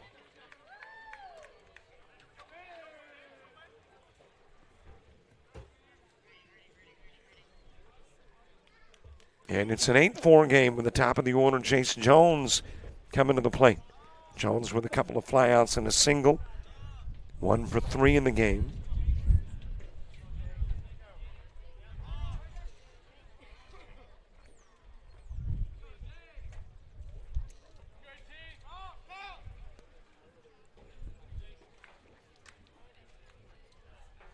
Jones with a fly out in the center and right, and a single into the strike zone with a Lumpkins pitch. Dean, Angermeyer, and Hanneman in the bottom of the fifth.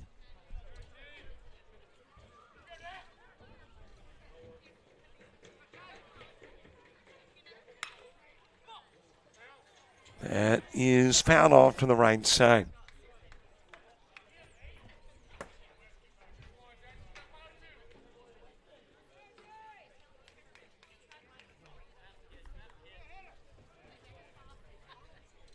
Jack Malone on deck. Jones the first out in the first inning, last one in the second. Singled and drove in a run in the fourth.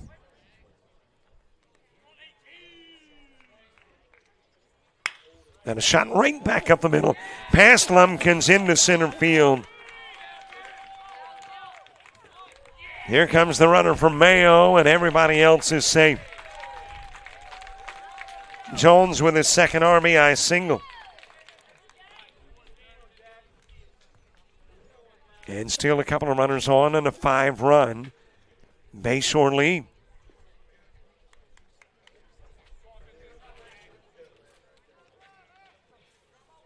Jack Malone 1 for 2. He's been hit by a pitch, scored a run, stole a base, driven in a run with a single. And he says it got him on the elbow, and Blue agrees.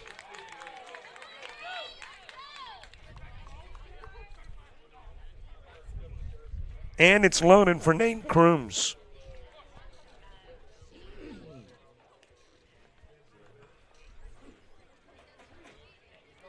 Crooms hit by a pitch, popped out to center. That drove in a run and popped out to right.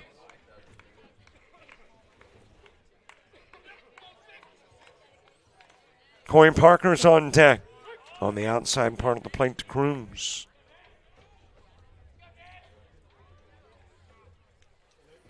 All loaded up here in the top of the fifth. One away. The lone out was the out of Case and Whiteside, the two-hitter in the inning. A little low in the toss, and a roll to the screen. From third comes Hilburn. So the pass ball bringing in Hilburn, Jones, and Malone advance.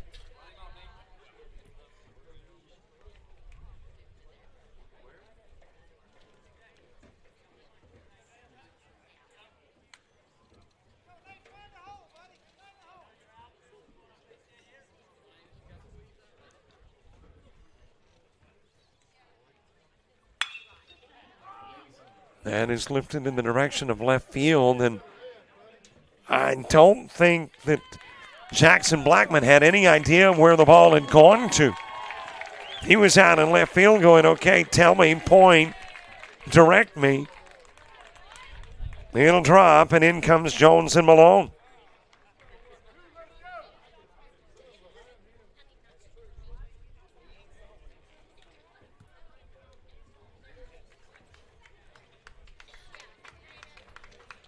And that is going to do it for Lumpkins. A new pitcher coming in from Bayside. We'll get the new guy and the Lumpkin numbers when we come back.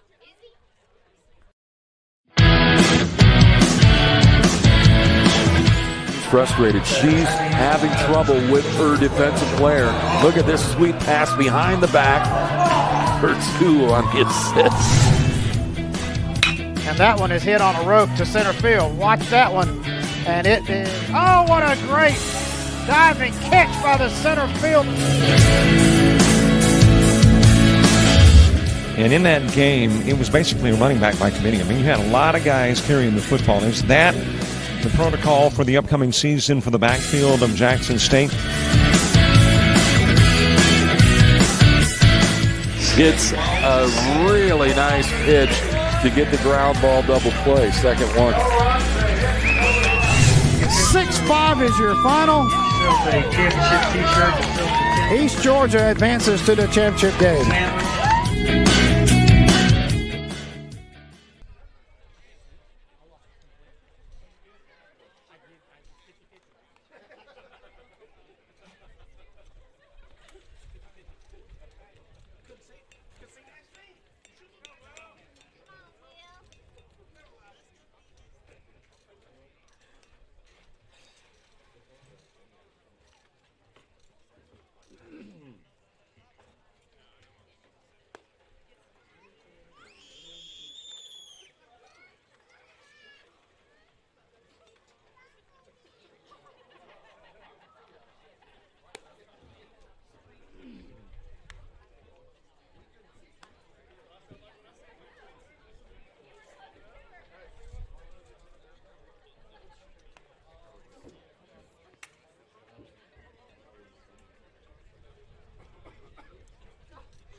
The new pitcher is Will Pattis.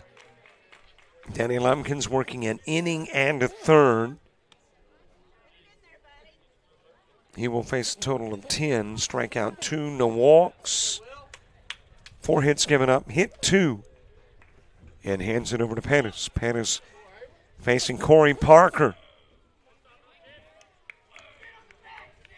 And you see Sadlock, he's now at second. Lumpkins has moved to third. Will Allen is now the first baseman. Swing and a miss by Parker. Parker 1 for 3 in the game.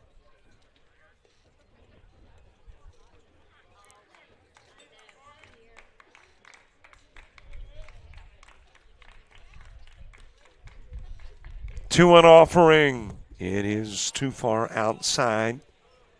3-1. 8-run Bayshore lead here in the top of the 5th. Blake Strickland to the on-deck circle. Dean Angermeyer and Hanneman in the bottom of the 5th. That is wrapped towards Callaway and then takes an evil hop over his head into center field. Crooms will come in to score. Parker drives in the 13th Bayshore run.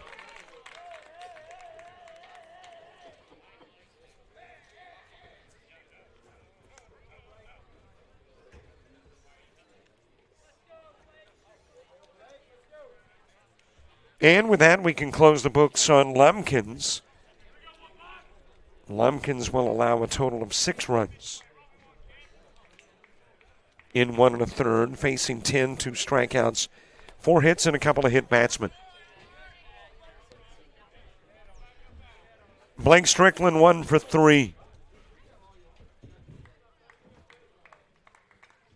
The ground out to short that turned into a 6-4-3, a ground out to short. Then got 1 out at first, and in between was the single and scored a run. The ground outs came in the 1st and 4th, and the single and the run scored also in the 4th.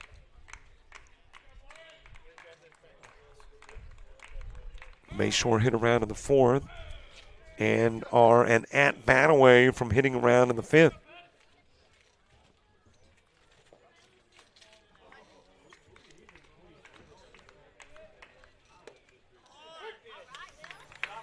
Into the strike zone to Strickland. Frankie Mercantile is on deck. Final slivers of a setting sun shining on the Bayside Sports Complex here on this Monday.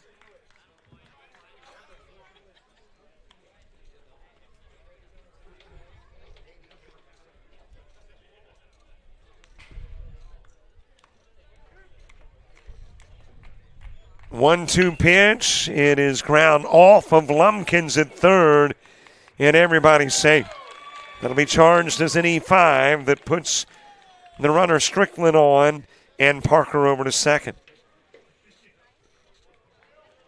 And we're back to the guy who started off the inning, Frankie Mercantile.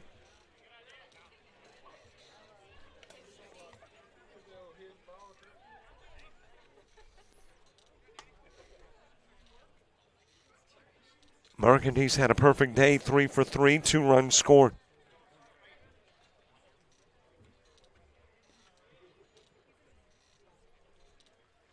Has a very important run at second. If Parker comes in, the lead goes to 10. And Bayside would have to get something in the bottom part of the inning.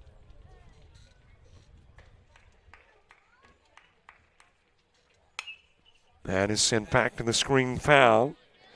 Mercantile with a single in the 2nd, 4th, and 5th. Getting his 2nd, 5th inning appearance. Case and Whiteside to the on-deck circle.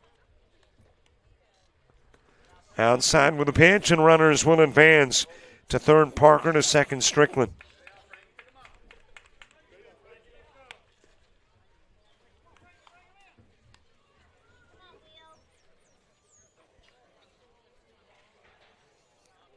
And that run that could push the lead out to 10, now 90 feet away. With just a single out in the inning. Shot foul over in the direction of right field.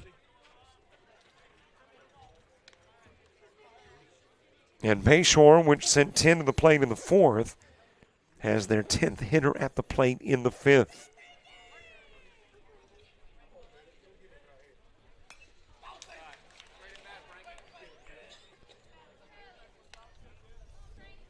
Count even at 2. 2 balls, 2 strikes, 1 away, 2 on. 6 runs are plated in the inning. That is popped up on the infield, and the catch made by Sadlock at second.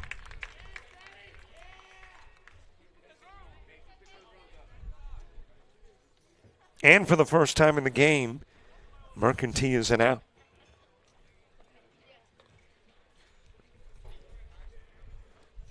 Two gone for Case and Whiteside.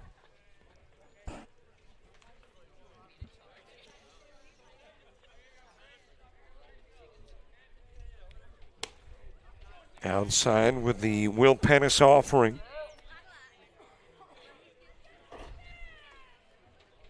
Pettis facing his fourth since coming in relief of Lumpkins. Lumpkins the reliever for Sadlock.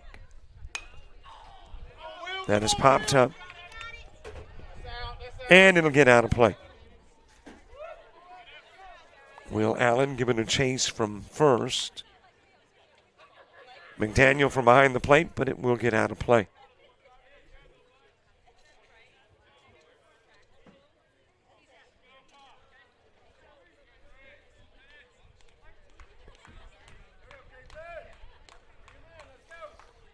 One offering, fouled away 1-2.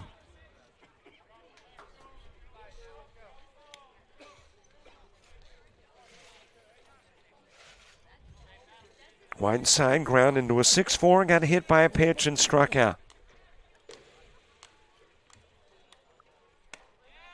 Just a little bit outside with the offering. Pettis trying to tease Whiteside with something close. Ben Mayo on deck. That is hit to deep short. Callaway's got it. Throw over to first. It will hop away from Will Allen. In to score is Parker. Into is Strickland.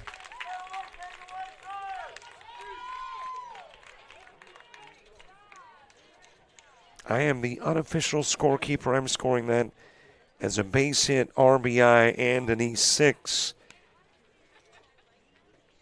Base hit getting Whiteside on, bringing the run in, and the throw allowing a 90 additional feet for Whiteside.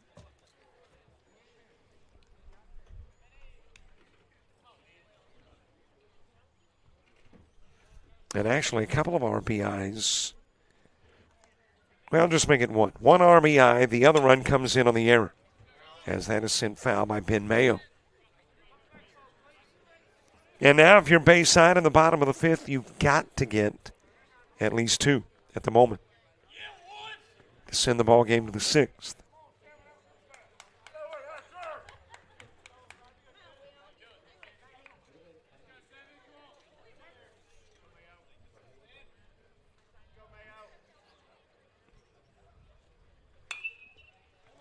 And is popped up back this direction. McDaniel giving it a look, but it is out of play.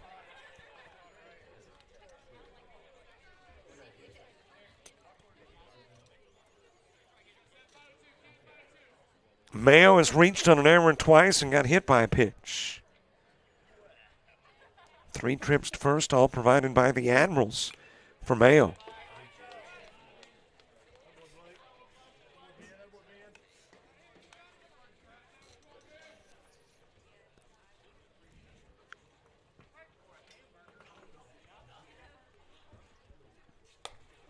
Oh, 2 pitch, a little bit outside, 1-2. Asher Hilbert on deck. Colteen, Palmer Angermeyer, Wes Hanneman in the bottom of the fifth for Bayside. A little bit inside with the offering. Looked like Mayo nearly committed on the swing, just trying to get out of the way of the pitch.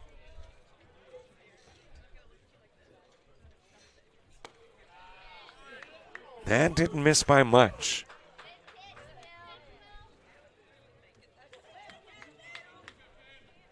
Count full, 3-2.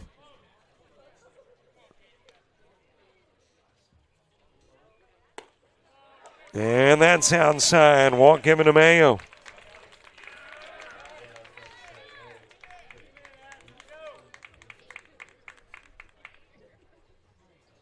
So a couple of runners on. Asher Hilburn coming to the plate.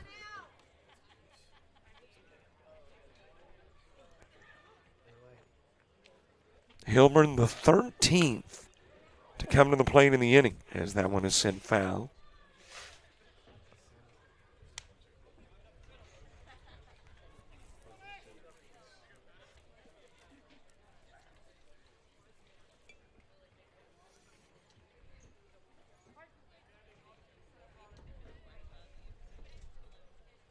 A 1 pitch. That's a base hit into left field. Whiteside instructed to hold at third. Mayo's at second. Hilburn with the single at first. And it is loaded for the top of the order, Jace Jones. Jones 2 for 4. Already has a single and an RBI in the inning.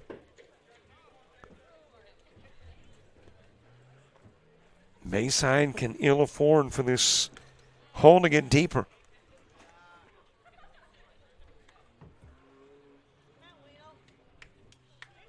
Got to have a 2-run bottom of the 5th at the moment to buy yourself some more outs. A little bit high when the Pettis pitch. Jack Malone is on deck.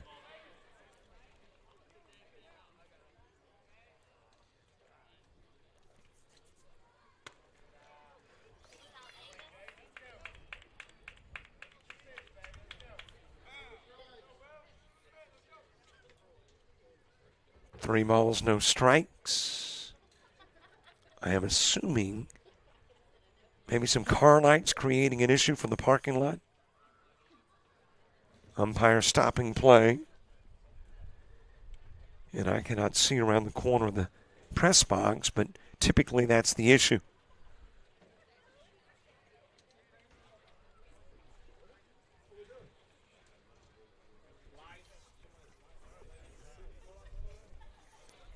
Well, I hope it's not like my car. I know the first time, actually, it's my wife's car.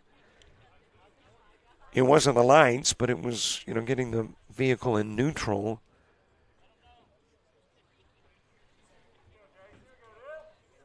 For a car wash. Couldn't figure it out. And then couldn't figure out how to turn the automatic windshield wipers off. As you got a balk and a run coming in from third. That is Whiteside. Mayo 2 third and Hilburn to second.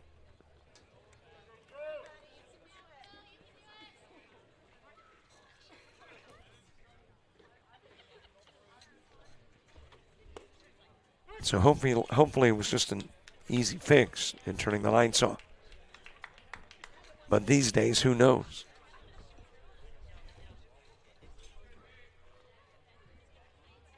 Three-one pitch on the outside part of the plate. Lead has gotten a little larger, which means the runs needed in the bottom of the 5th have gotten a little more. Then is swatted towards Callaway at short. Fields on the 2-hop. Goes to first. It is there. And out goes Jones on the 6-3, leaving a couple of base runners on. But a big Bayshore lead. Bayside needing at least 3 in the bottom of the 5th.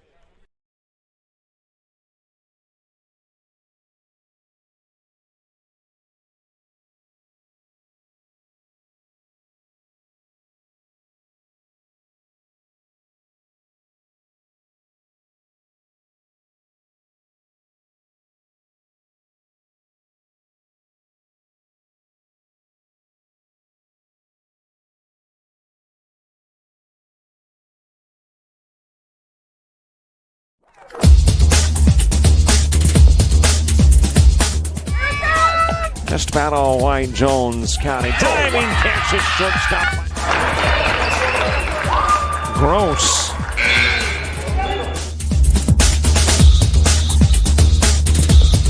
Towards the gap. Diving catch in center field by Ben Aklinski. There is a shot towards deep short. Kraft's got it. Long throw over, and he got it.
up to bat, number 7, Cole Dean.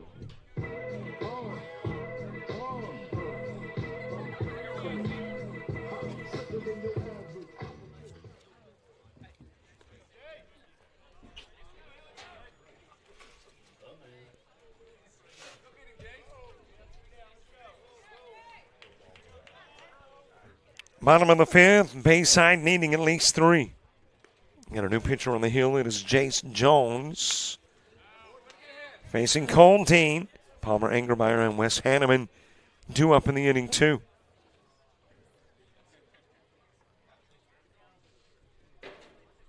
Ben Mayo works an inning and a third before leaving the game for Bayshore.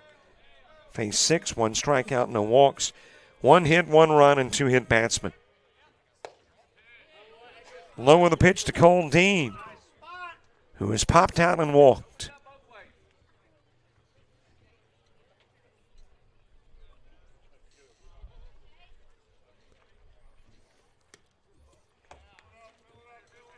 Inside with the offering. Dean, the last out in the first inning when he popped out to left field, was intentionally walked in the third.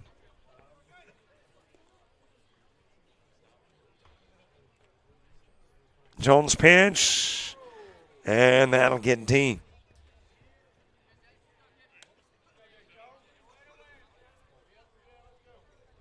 So Dean down to first with the dent. Palmer Engermeyer coming to the plate. Palmer Engermeyer.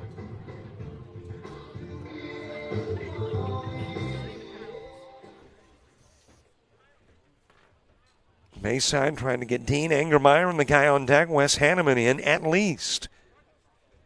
Their preference would be more, but you get those 3 in, and we'll go to the 6th inning. Jones with a look to the runner, Dean. Here's the pitch to Engermeyer, and that got him. Couple of hit batsmen.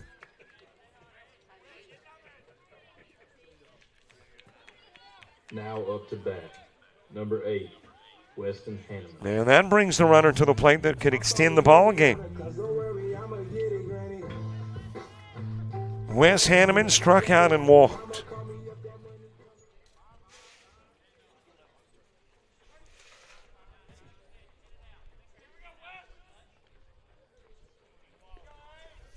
Wyatt Williams to the on-deck circle. That is behind Hanneman. Well, Bayside seeing the 9 runs that Bayshore posted in an inning, saying, hey, we can do that.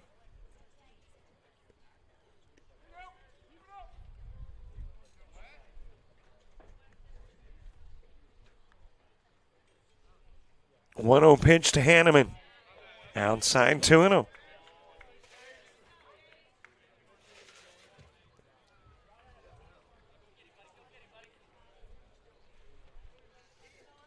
Wyatt Williams on deck. Here's the Jones offering. It's over the head of Hanneman. Bayshore has used Parker, Whiteside, Crooms, Mayo, and now Jones.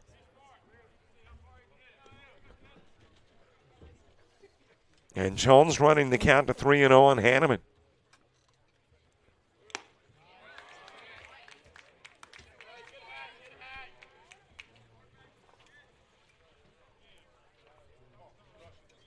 Well, if there is a 6th inning, it will start with the 2 spot from Bayshore.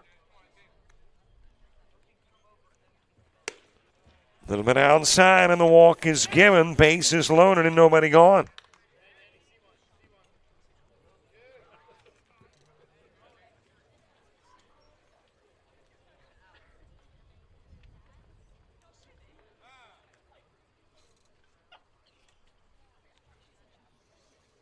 And coach coming out to the bump from the dugout to have a conversation with Jace Jones. Now, the Bayshore preference would be to wrap it up here in the bottom of the 5th, avoid the 6th. The Bayside preference would be just keep doing what you're doing, putting guys on. Dean and Engermeyer hit. Hanneman walk, bases loaded for Wyatt Williams.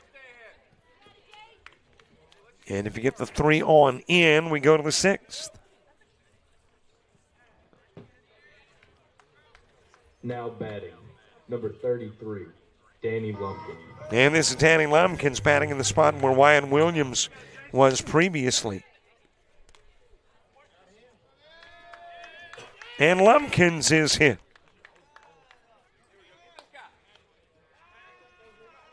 He'll pick up an RBI that brings in Dean. Now batting, number 15, Will Pettis.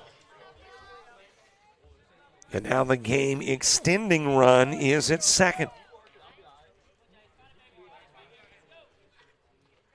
And Bayside liking their chances of extending the game. There's a base wrap by Will Pettis. Angermeyer's in. Hanneman headed home. We will go to the 6th. Later, though, Bayside, nobody gone and a couple of base runners on.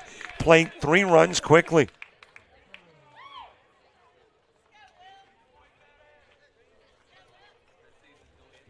Now batting, number 14, Will Allen. So Pettis driving in 2.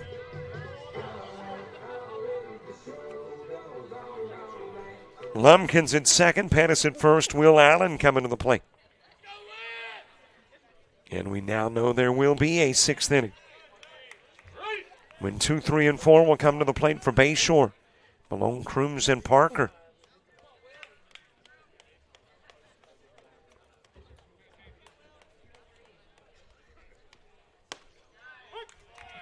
On the outside part of the plate with the pitch to Will Allen.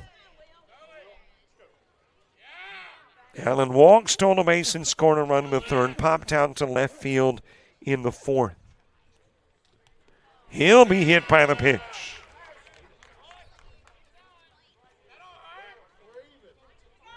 And it is loaded again.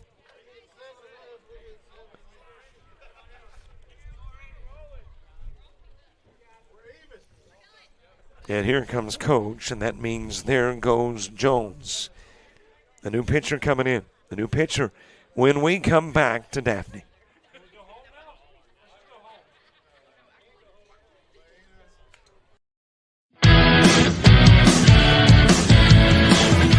Frustrated. She's having trouble with her defensive player. Look at this sweet pass behind the back for 2 on the assist. And that one is hit on a rope to center field. Watch that one. And it is, oh, what a great diving catch by the center field. And in that game, it was basically a running back by committee. I mean, you had a lot of guys carrying the football. Is that the protocol for the upcoming season for the backfield of Jackson State? It's a really nice pitch to get the ground ball double play. Second one. 6-5 is your final. East Georgia advances to the championship game.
Now batting, Number 28, Jackson Black.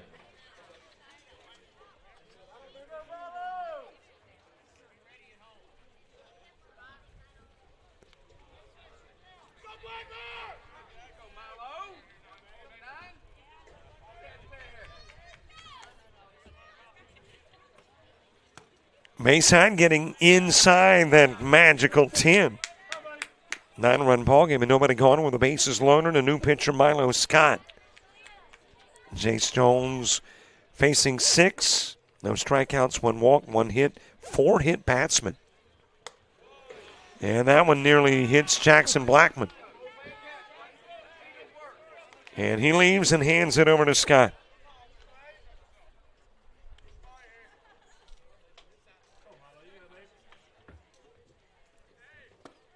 Swing and a miss by Blackman, who was struck out and been hit by a pitch.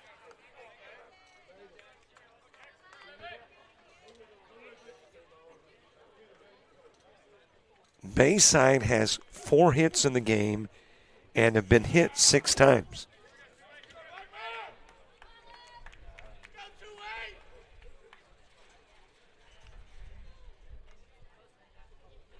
Lumpkins at third and second Pettis. Allen at first.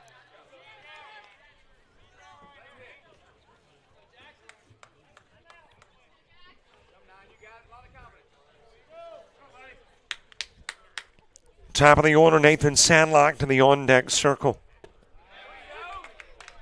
Into the zone to Blackman, couple of strikes. And the count will run full.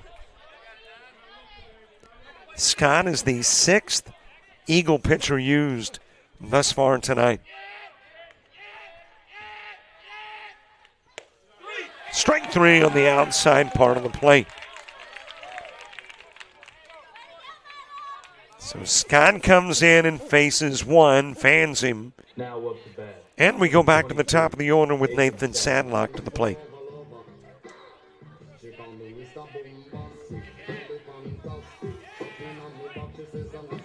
Sandlock flew out to second, singled, and got hit by a pitch. Has driven in 2, and his runner, T.J. Bailey, has scored a run after coming in as a courtesy for Sandlock, the starting pitcher. That is ground back to Scott. He will field and go home with the throw to get Lumpkins.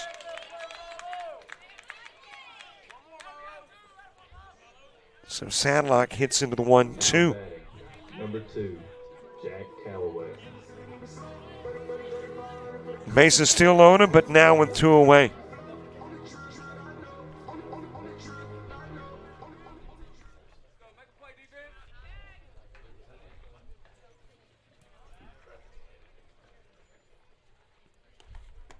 It has been a busy 5th inning.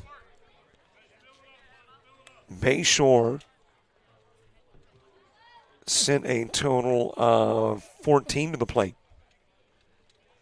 Bayside has now sent their 9th. We have seen 23 at-bats in the inning.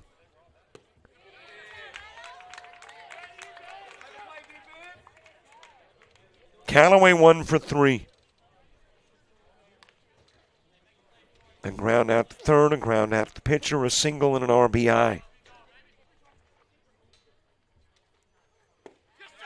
On the inside part of the plate to Callaway.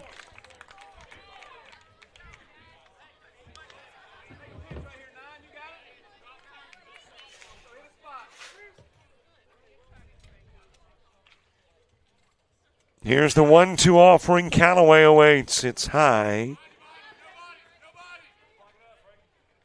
Mercantile able to keep it from going to the screen. That means that holding at third is Pettis. Malone, Crooms, and Parker in the 6 for Bayshore.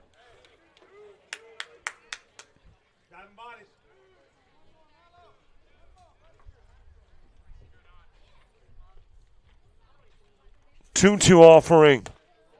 That is too high in the count full. Coldean, who started off the inning, has moved back to the on-deck circle.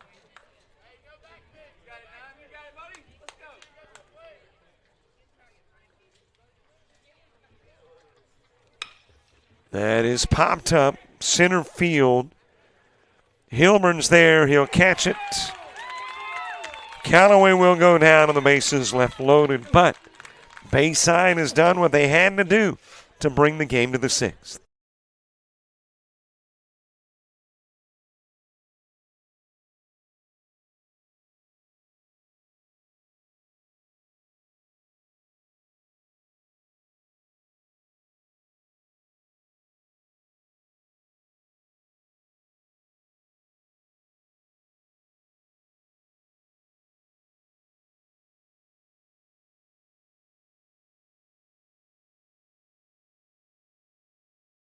You've played some travel ball, you've shared the videos. Mom and Dad can only root so much. It's time to get real interest from the colleges and scouts in your area right where you live. That's why the Showcase Series is different. We're not just another tournament, we're an advancement event where you get real-time exposure with live TV coverage of our games that get you seen directly by the coaches you want to impress from anywhere in the world. Register for events at showcaseseries.org. It's your turn at bat.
Top of the sixth gets underway. Starting it off, that is not Jack Malone. Let's see who the pinch hitter is for Malone. That is Joseph Lovelady. So Lovelady will start it.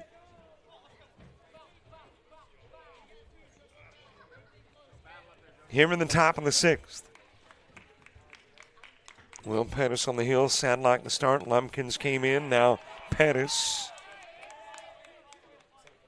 And let's see if we get a steady diet of pinch hitters in the sixth. Nope, looking around the corner to the on-deck circle, it is Crooms who is on deck. So Lovelady pinch hitting for Malone, but back to the regular lineup with Nate Crooms next.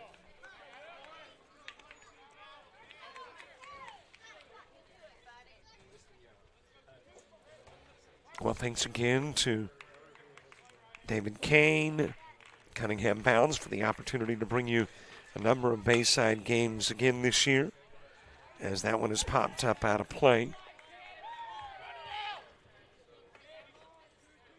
I think this is the fourth that we've done this year. And, of course, looking forward to the football season. Starting in late August, it'll be here before you know it.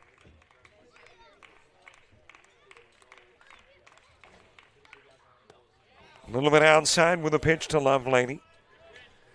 And I would assume you can find the coverage of next Friday's Bayside Academy baseball doubleheader on Friday. Potential single game on Saturday. On the NFHS, there is Lovelady going down, a strikeout victim.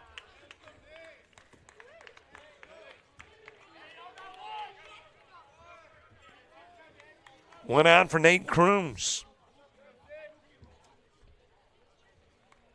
Bayside in the sixth starts where they did in the fifth with Cole Dean.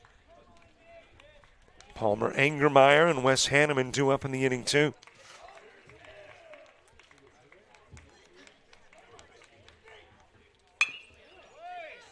That is sent up the middle. Great effort by Callaway to try to get to it, couldn't. Crooms on with his second hit of the game.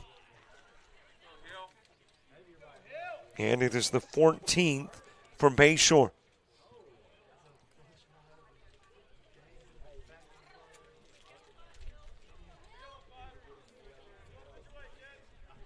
So a runner aboard, Corey Parker coming to the plate.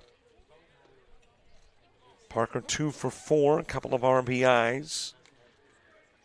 1 run scored. And this is a pinch hitter for Parker.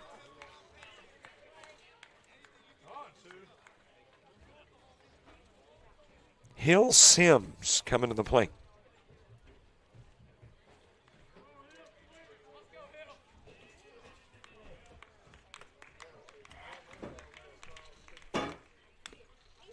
Sims sending it back to the screen, foul.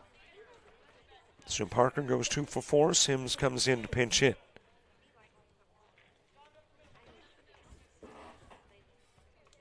Second pitch hitter in the inning. And second in the game.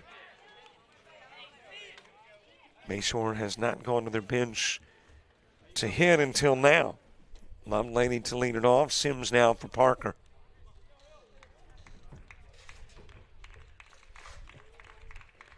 Crooms on in first. Here's the Pettis pitch. Possibility of 2. Bobbled by Callaway, and everybody's safe. He was thinking about 2 before having control of the baseball, and on is Sims and Crooms. And that is the 6th Bayside error of the game.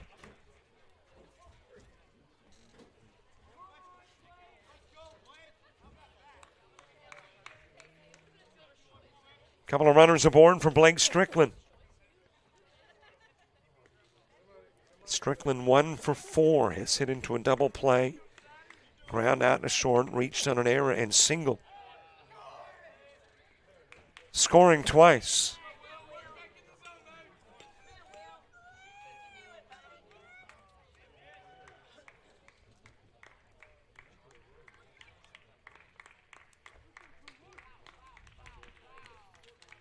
One 1-0 pitch. And it is 1-1. Frankie Mercantile to the on-deck circle. 14 Eagle hits in the game.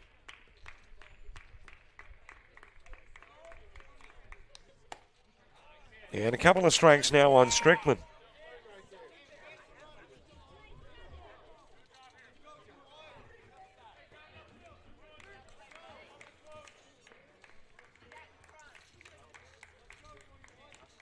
One ball, 2 strike offering.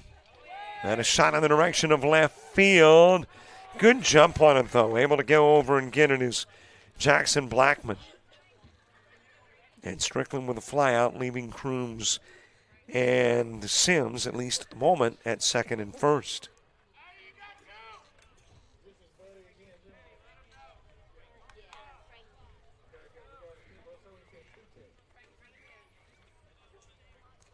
Frankie Mercantile, 3 for 4 in the game. 3 singles, couple of runs scored. The only out of Mercantile was his last at-bat in the 5th inning. But it's going to happen again as Pettis will field and get Mercantile at first on the 1-3. Which, by the way, guarantees we go the full 7. As it's a 9-run game going to the bottom of the 6th.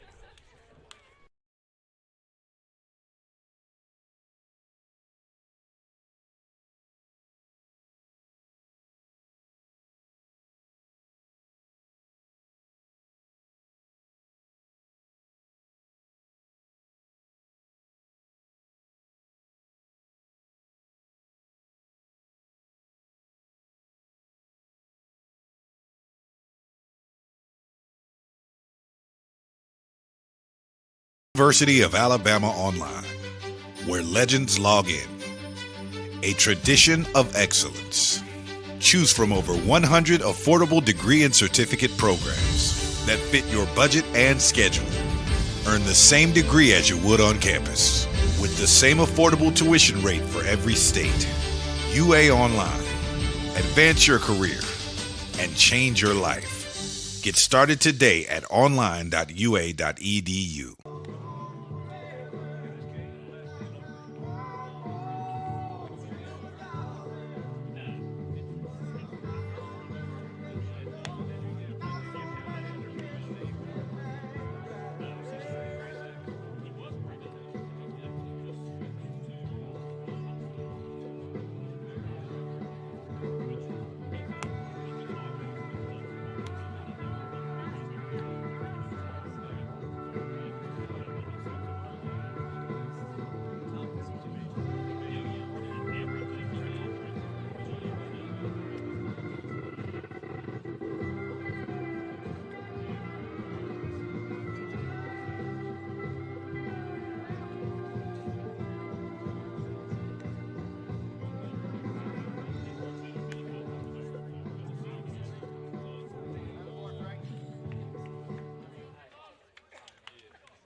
Now up to bat, number 7, Cole Dean.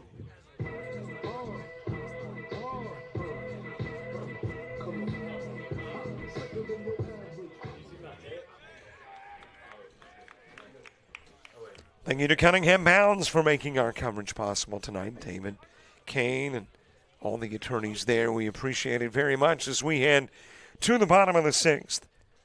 Cole Dean, who started off the 5th, starts the 6th. Engermeyer and Hanneman due up in the inning, too. 2 hours, 30 minutes of baseball. Here on a Monday, last day of the regular season, as that is fouled off by Cole Dean. Dean with a fly out to left, a walk, and got hit by a pitch.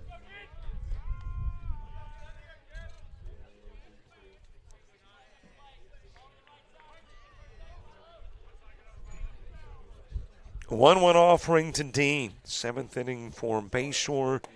Features the bottom third of the order.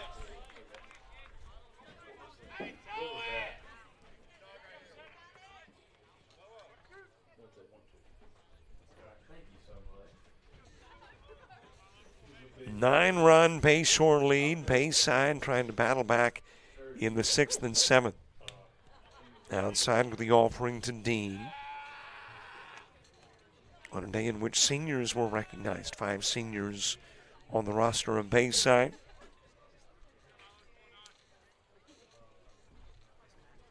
Also a day in which a number of Admirals didn't dress out. That is shot into center field and will be a base hit to lead it off for Cole Dean.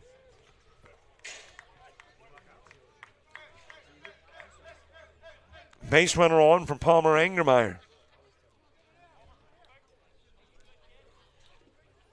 Wes Hanneman moving to the on-deck circle. It has been a long time since I checked Major League Baseball scores. It was in the 2nd inning. That was a long time ago. Let's see if we've got any finals yet. Nope, not quite. Got a game in the bottom of the 8th, but not quite wrapped. As that'll go to the screen and get Dean on to second.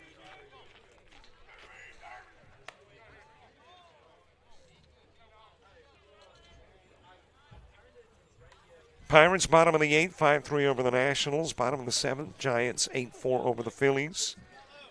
Rays at the end of 5, 15-1 over the Red Sox. Yankees 4-1 over the Royals, bottom of the 7th, top of the 8th. Braves 8-1 over the Blue Jays. That is ground to second and went right through the wicket. First Bayshore error, and it will bring in Cole Dean.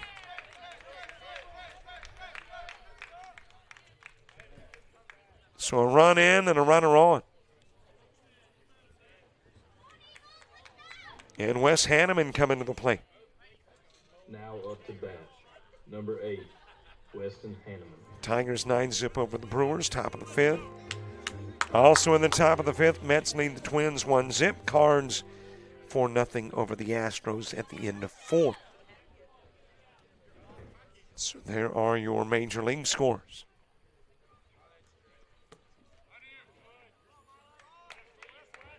Wes Hanneman with Angermeyer at first.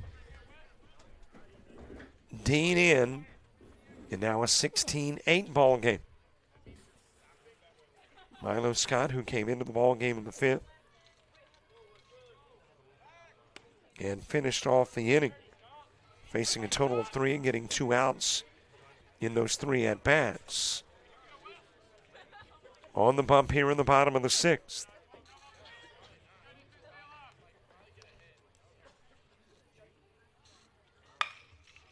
That is a foul ball towards left.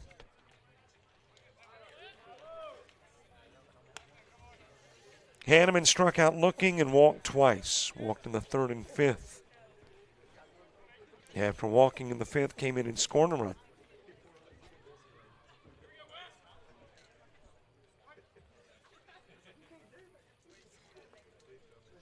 Back to first goes Angermeyer. Here's the Milo Scott offering.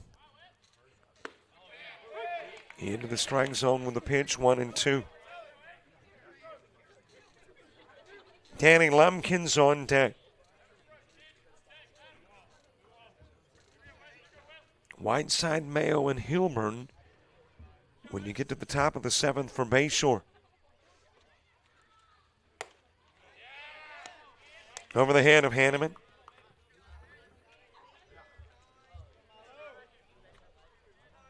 Last regular season game, Bobcats on the agenda for the Admirals next. Up in Bayside Academy, up on Friday night. Fouled away by Hanneman.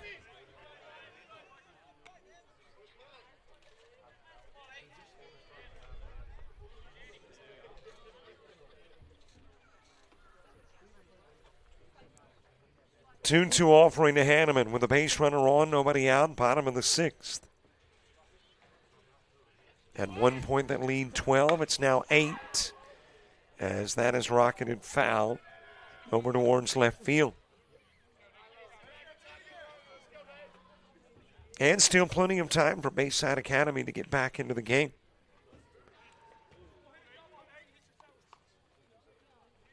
Would love to get, say, maybe 5 or 6 runs at least. Granted, they wouldn't mind 10 or 15. But if you could trim that lead to 2 or 3 going into the 7th.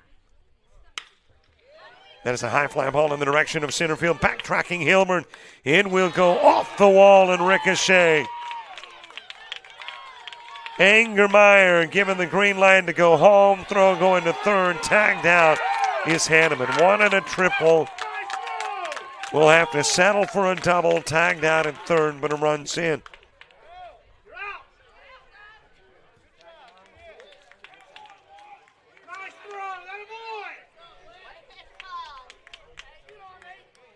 So Hanneman a double and an RBI, tagged out at 3rd. Angermeyer will score.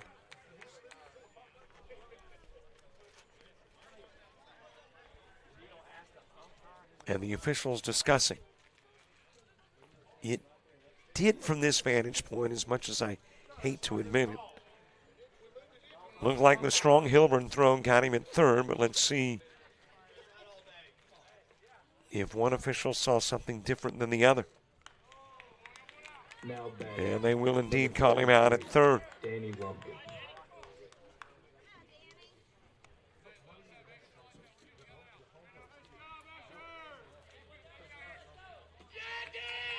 Danny Lumpkins to the plate.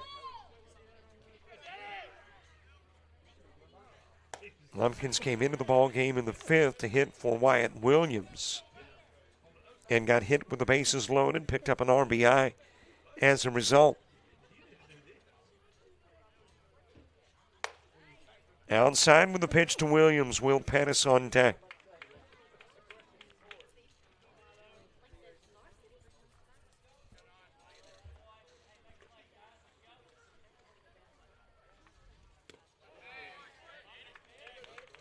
Couple of strikes on Lumpkins, who also worked on the bump for an inning into third, faced 10. 2 strikeouts, no walks, 4 hits, 6 runs, and a couple of hit batsmen in his time on the hill. Time asked for by Lumpkins. Will Pettis on deck.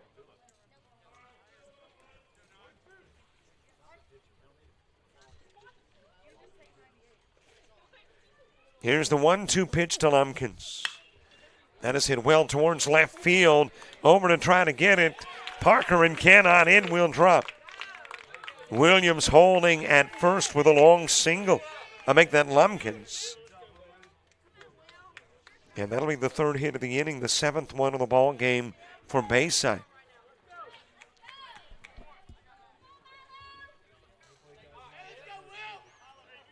A runner on for Will Pettis. Pettis 1 for 2 in the game. I'll make that 2 for 3. Couple of singles. Single to the 3rd, single to the 5th. In between, he ground out to 3rd. He's driven in 2 and scored 1. And Bailey going into run for Lumpkins.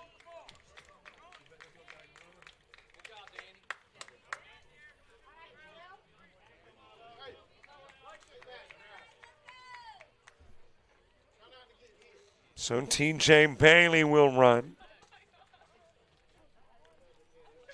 1 away, 1 on, 2 in. Will Pettis, followed by Will Allen.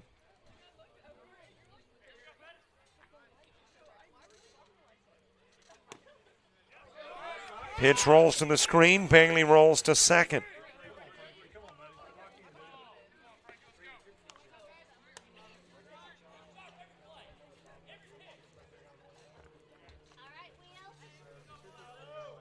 I think we are going to have a 3-hour plus 7-inning game. 2 hours, 41 minutes of baseball thus far tonight.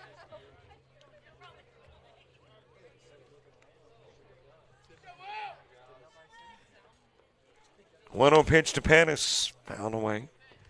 Still got a long way to go, though, to reach a 7-inning softball game I did that went 3 hours and 40 minutes. Not here to break any records, any personal records, though. We can stay with, less than 3-hour games. If the Admirals are cool with that.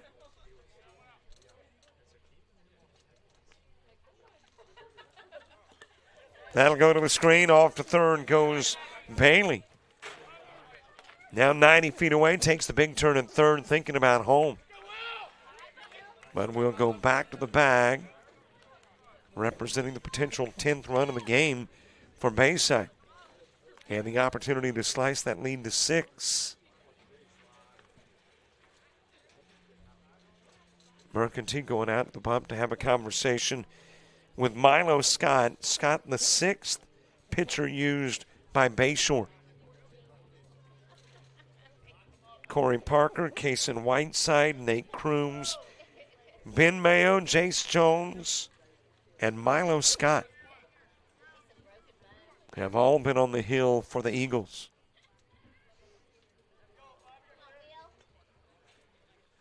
Two-one pitch.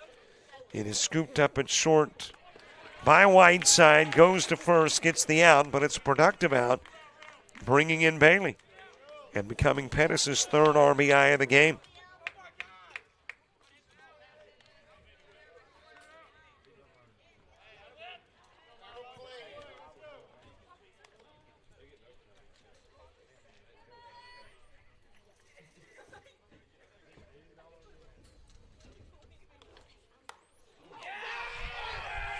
Hit by the pitch and going down to first, Will Allen.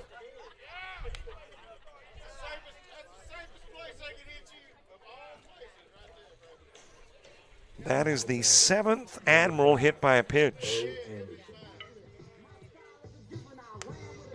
And between the two teams combined, there have been 13 hit batsmen. Bo Anderson coming to the plate to pinch hit for Jackson Blackman.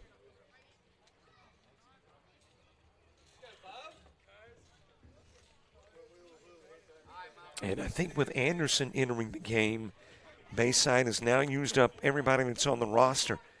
Kane's not dressed out. Fitzhugh is not dressed out. Or they weren't. I don't guess you can get dressed out since their name originally was not on the roster. So that first lineup card determines who can come in. That is poked in the direction of right center field by Anderson.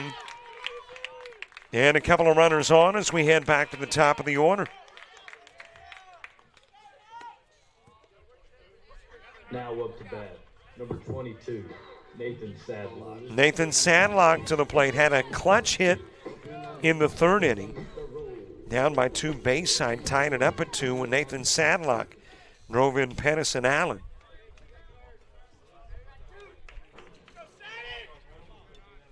And now coming to the plate in the 6th, looking for a clutch base hit. Jack Calloway on deck. Sadlock started on the mound, went to third, went to second. And at the plate has gone 1 for 3.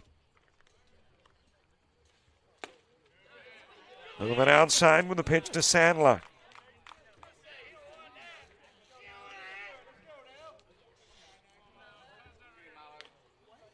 Sadlock with a fly out to second in the first. Had a single that drove in 2 in the third. Hit by a pitch in the fourth.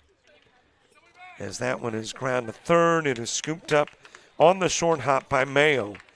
And he'll get to the bag to get the out of Will Allen. 2 runners are stranded, but 3 more are in. We go to the 7th with Bayshore up by 6.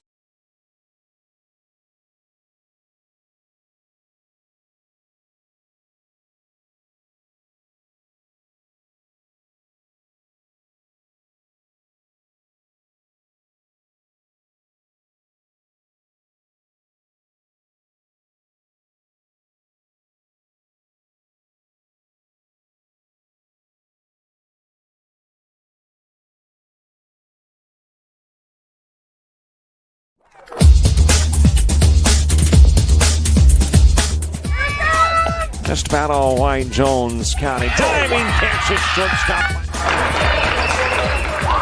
Gross.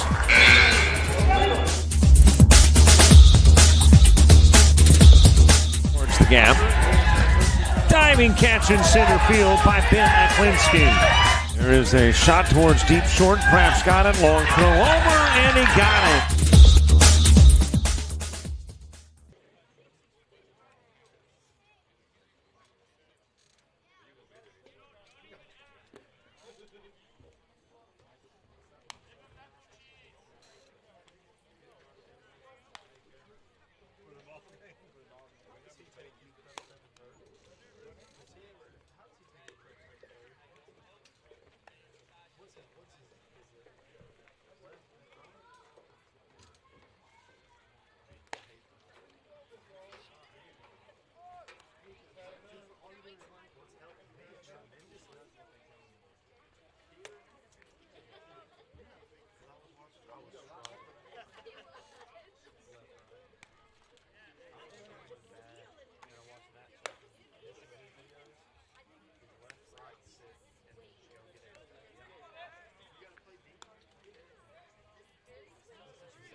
Top of the 7th gets underway. Bottom of the order to the plate. Kaysen Whiteside, Ben Mayo, and Asher Hilbert. 7, 8, and 9 in the order. Facing a new guy on the hill, Wes Hanneman. Hanneman relieving Will Pettis. Pettis worked an inning and 2/3. Faced 12, 1 strikeout, 1 walk, 4 hits, 3 runs allowed. And Hanneman will become the 4th Bayside pitcher. Good looking pitch there. Whiteside thought it was going to travel in on him. And it broke into the strike zone to get Whiteside for out number one.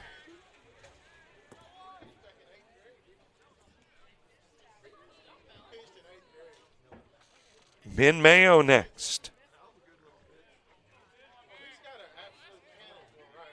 Mayo has been to the plate 4 times and put on 4 times by Bayside. 2 errors, a hit batsman, and a walk.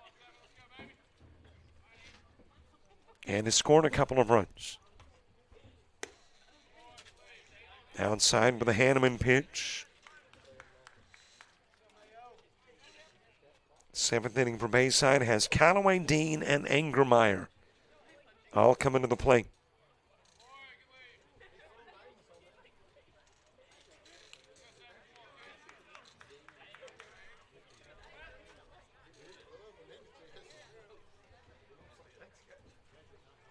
Three balls, no strikes on Mayo. Mayo reached on an E5 in the second, E6 in the fourth, and hit by a pitch and walked in the fifth. Back to the plate in the seventh.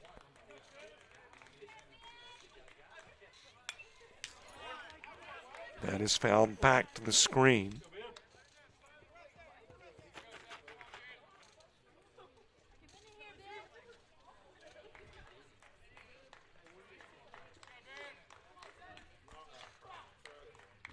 Three-two offering from Hanneman. And went low and inside. And Mayo will be given a walk down to first. That is only the second walk issued by Bayside pitching. The other walk given up by Pettis. Sandlock nor Lumpkins walked anybody. And it's got Asher Hilburn coming to the plate. This is the 45th at-bat in the game for Bayshore.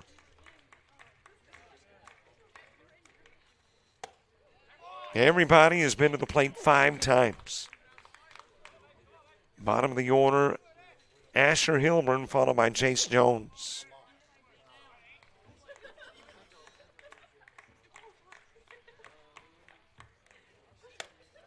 High with the pitch to Hilburn. 2 RBIs in a 2-for-3 performance. He's ground out the second, been hit by a pitch, singled twice. Grounds this one towards Callaway, charging in. Not able to field. That'll be a base hit for Will Hilburn. And a couple of base runners on. Callaway broke quickly towards the ball, but even if he fields cleanly, would be a tough play over at first.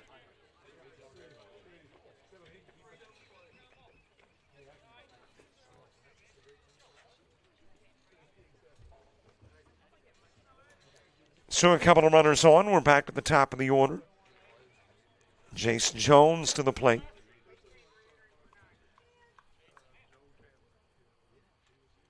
Jones has popped out to center, to right, singled, and ground out to short. Innings 1, 2, 4, and twice in the 5th.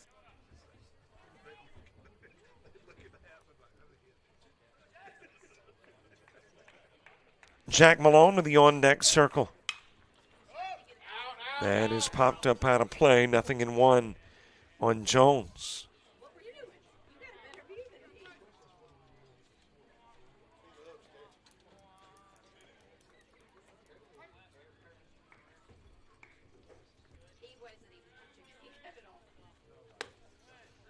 Low and away with a pitch to Jones. He was the first out in the first inning, last one in the second.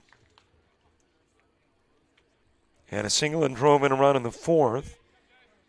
In the 5th, single, drove in a run and scored a run. And then was the last out in the inning when he ground into the 6-3.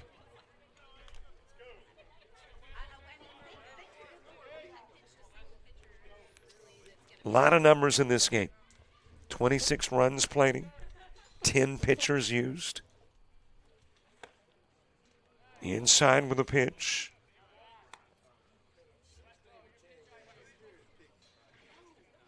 I mentioned Bayshore now with 46 at-bats. Bayside has had 37. Ground foul by Jones.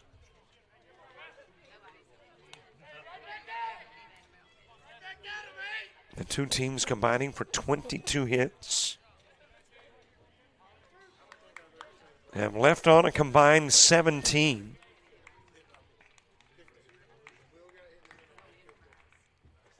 Hit by the pitch is Jones. And there's been a lot of that too. Hit batsman.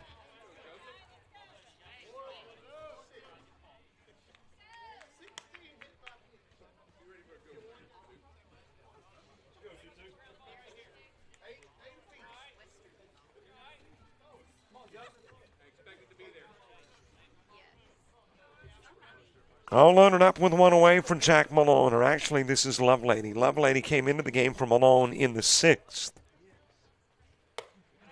and struck out. He is back to the plate in the 7th.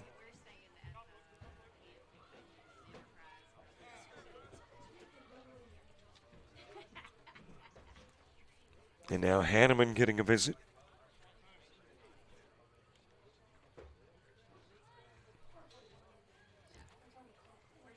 Coach hoping Hanneman leaves runners on. 6-run deficit, tough enough. If more runs are added, well, the task a little tougher. So Limbaugh out to the bum to try to settle down Hanneman. Getting back to that strikeout form that got the first guy in the inning. Case in Whiteside.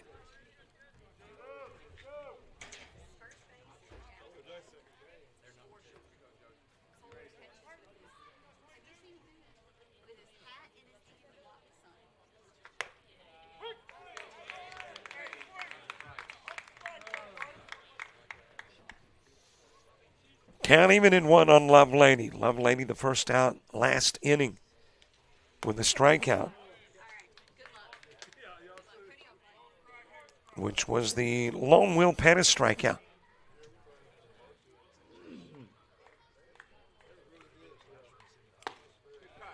Couple of strikes on Lovelady. Nate Crooms on deck.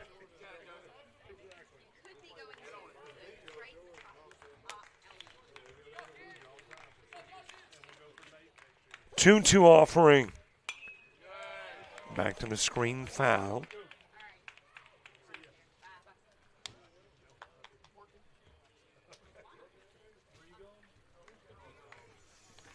Ahead of Lovelady, Malone got hit by a pitch, popped out, singled, and hit by a pitch again. And then leaves in the 6th. Lovelady comes in, strikes out then, strikes out now.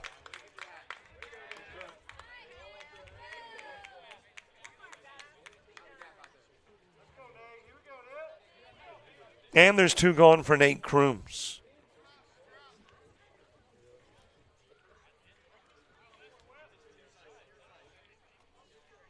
Crooms has been hit by a pitch, popped out to right, sacrificed to center, doubled, and singled, driven in 3, scored 1.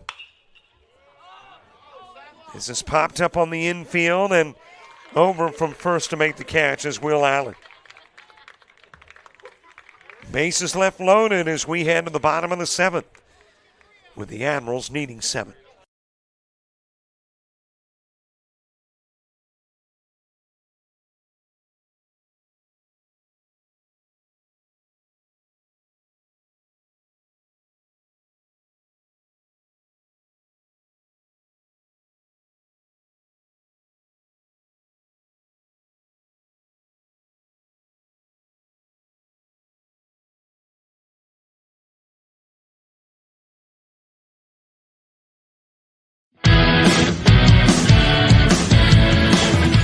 Frustrated. She's having trouble with her defensive player.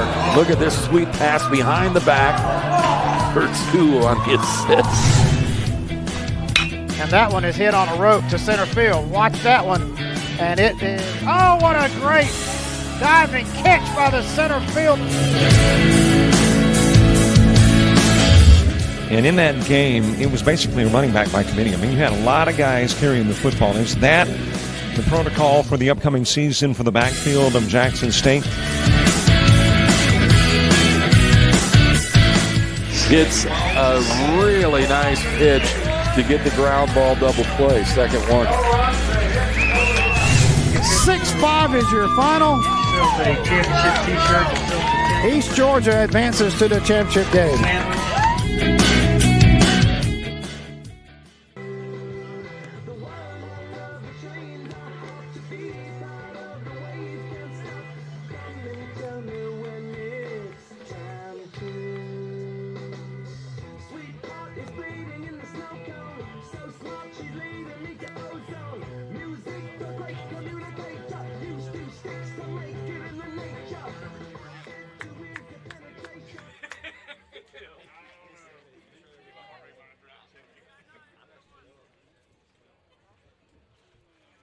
Now batting, number 2, Jack Calloway.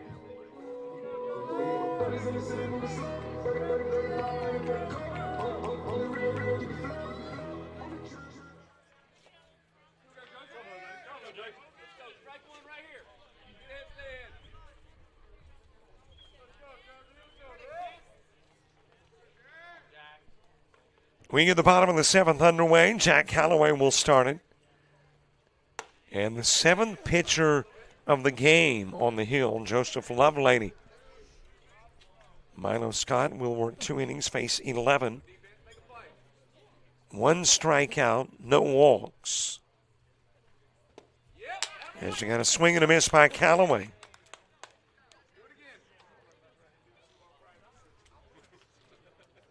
He'll give up a total of 4 hits and 3 runs.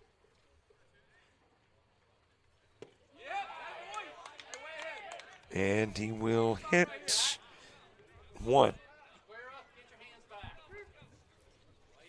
And hand it over to Lovelady.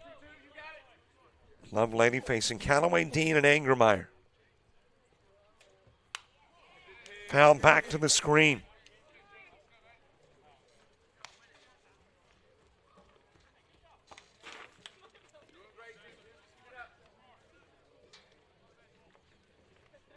This is the 86th at-bat of the game, the 2 teams combined. A little bit inside with the offering to Calloway. Definitely a game with those gaudy numbers. 86 at-bats, at the moment 20 stranded. 23 hits, 26 runs. 11 different pitchers. 3 hours and 2 minutes. And still nobody gone on the bottom of the 7th. Here's the payoff pitch to Calloway. He'll swing and miss for out number 1.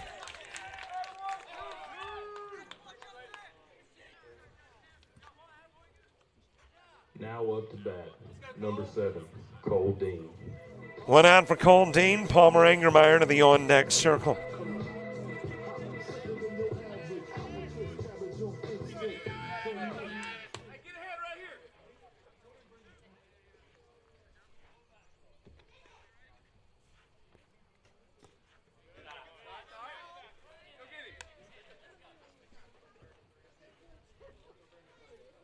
Cole Dean with a fly out to left field, an intentional walk. Hit by a pitch and single. He has scored twice on the inside part of the plate to Dean.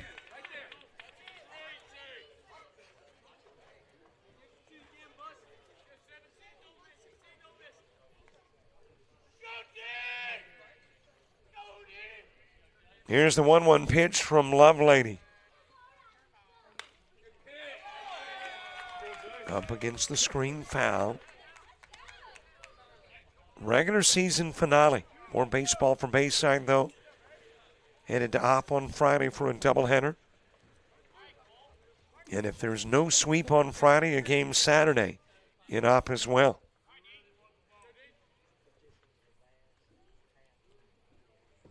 1-2 pitch.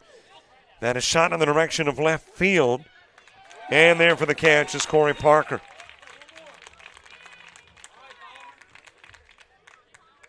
Now up to bat, number 3, Palmer Angermeyer. 2 gone for Palmer Angermeyer.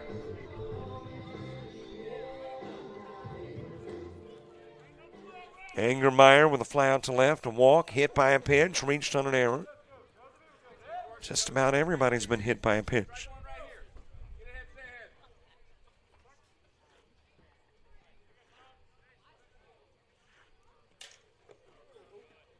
Well, there's another hit by a pitch. Angermeyer down to first. If we only had like bumper stickers we could sell. If you've been hit by a Now pitch. up to bat, Everybody number 8, popped today. Weston Hanneman. Angermeyer twice. Got hit in the 5th, again in the 7th. And let's see, that is 8 hit batsmen for Bayshore pitchers. And Bayside pitchers have, looks like 7 hit batsmen.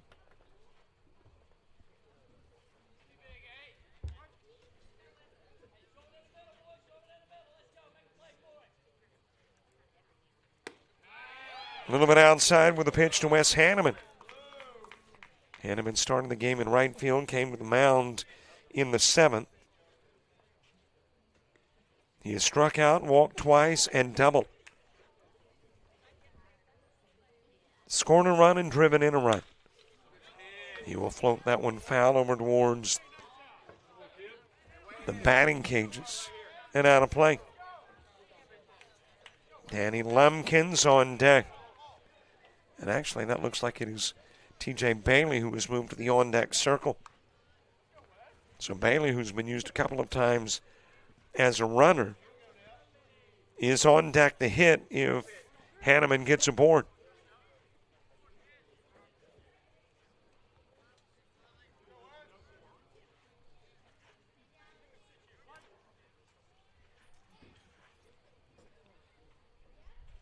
One-two pitch. That is a base hit into left field. Hanneman delivering with his second hit of the game. Now batting, And it is the 9th for Bayside, J. Bailey. with T.J. Bailey getting his first at-bat of the game here more than 3 hours after it began.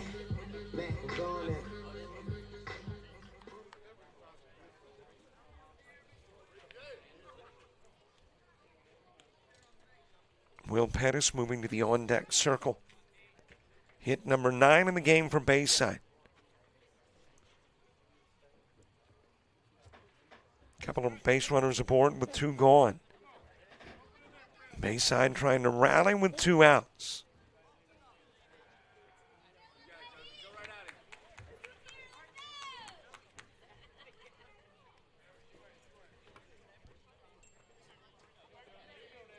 Lovelady, the strikeout of Callaway, got Dean to fly out, then hit Angermeyer. Hanneman singles and Bailey at the plate. Outside with a pitch from Lovelady.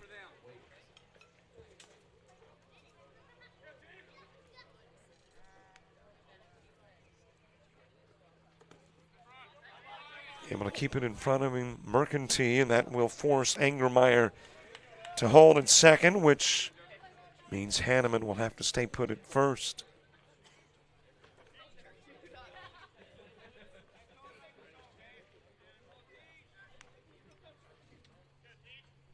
Two-0 pitch.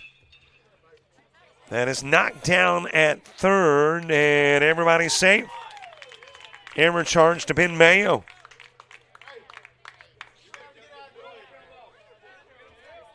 And runners at first, second, and third. Second Eagle error of the game.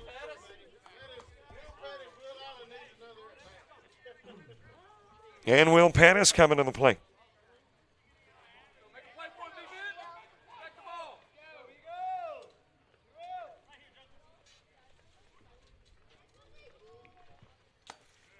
Whiteside with the offering to Pettis. Bases loaded, 2 gone, bottom of the 7th. 6-run Bayshore lead. There's another base wrap into left field. Will Pettis delivering. In comes Angermeyer. Hanneman putting on the brakes, going back to third.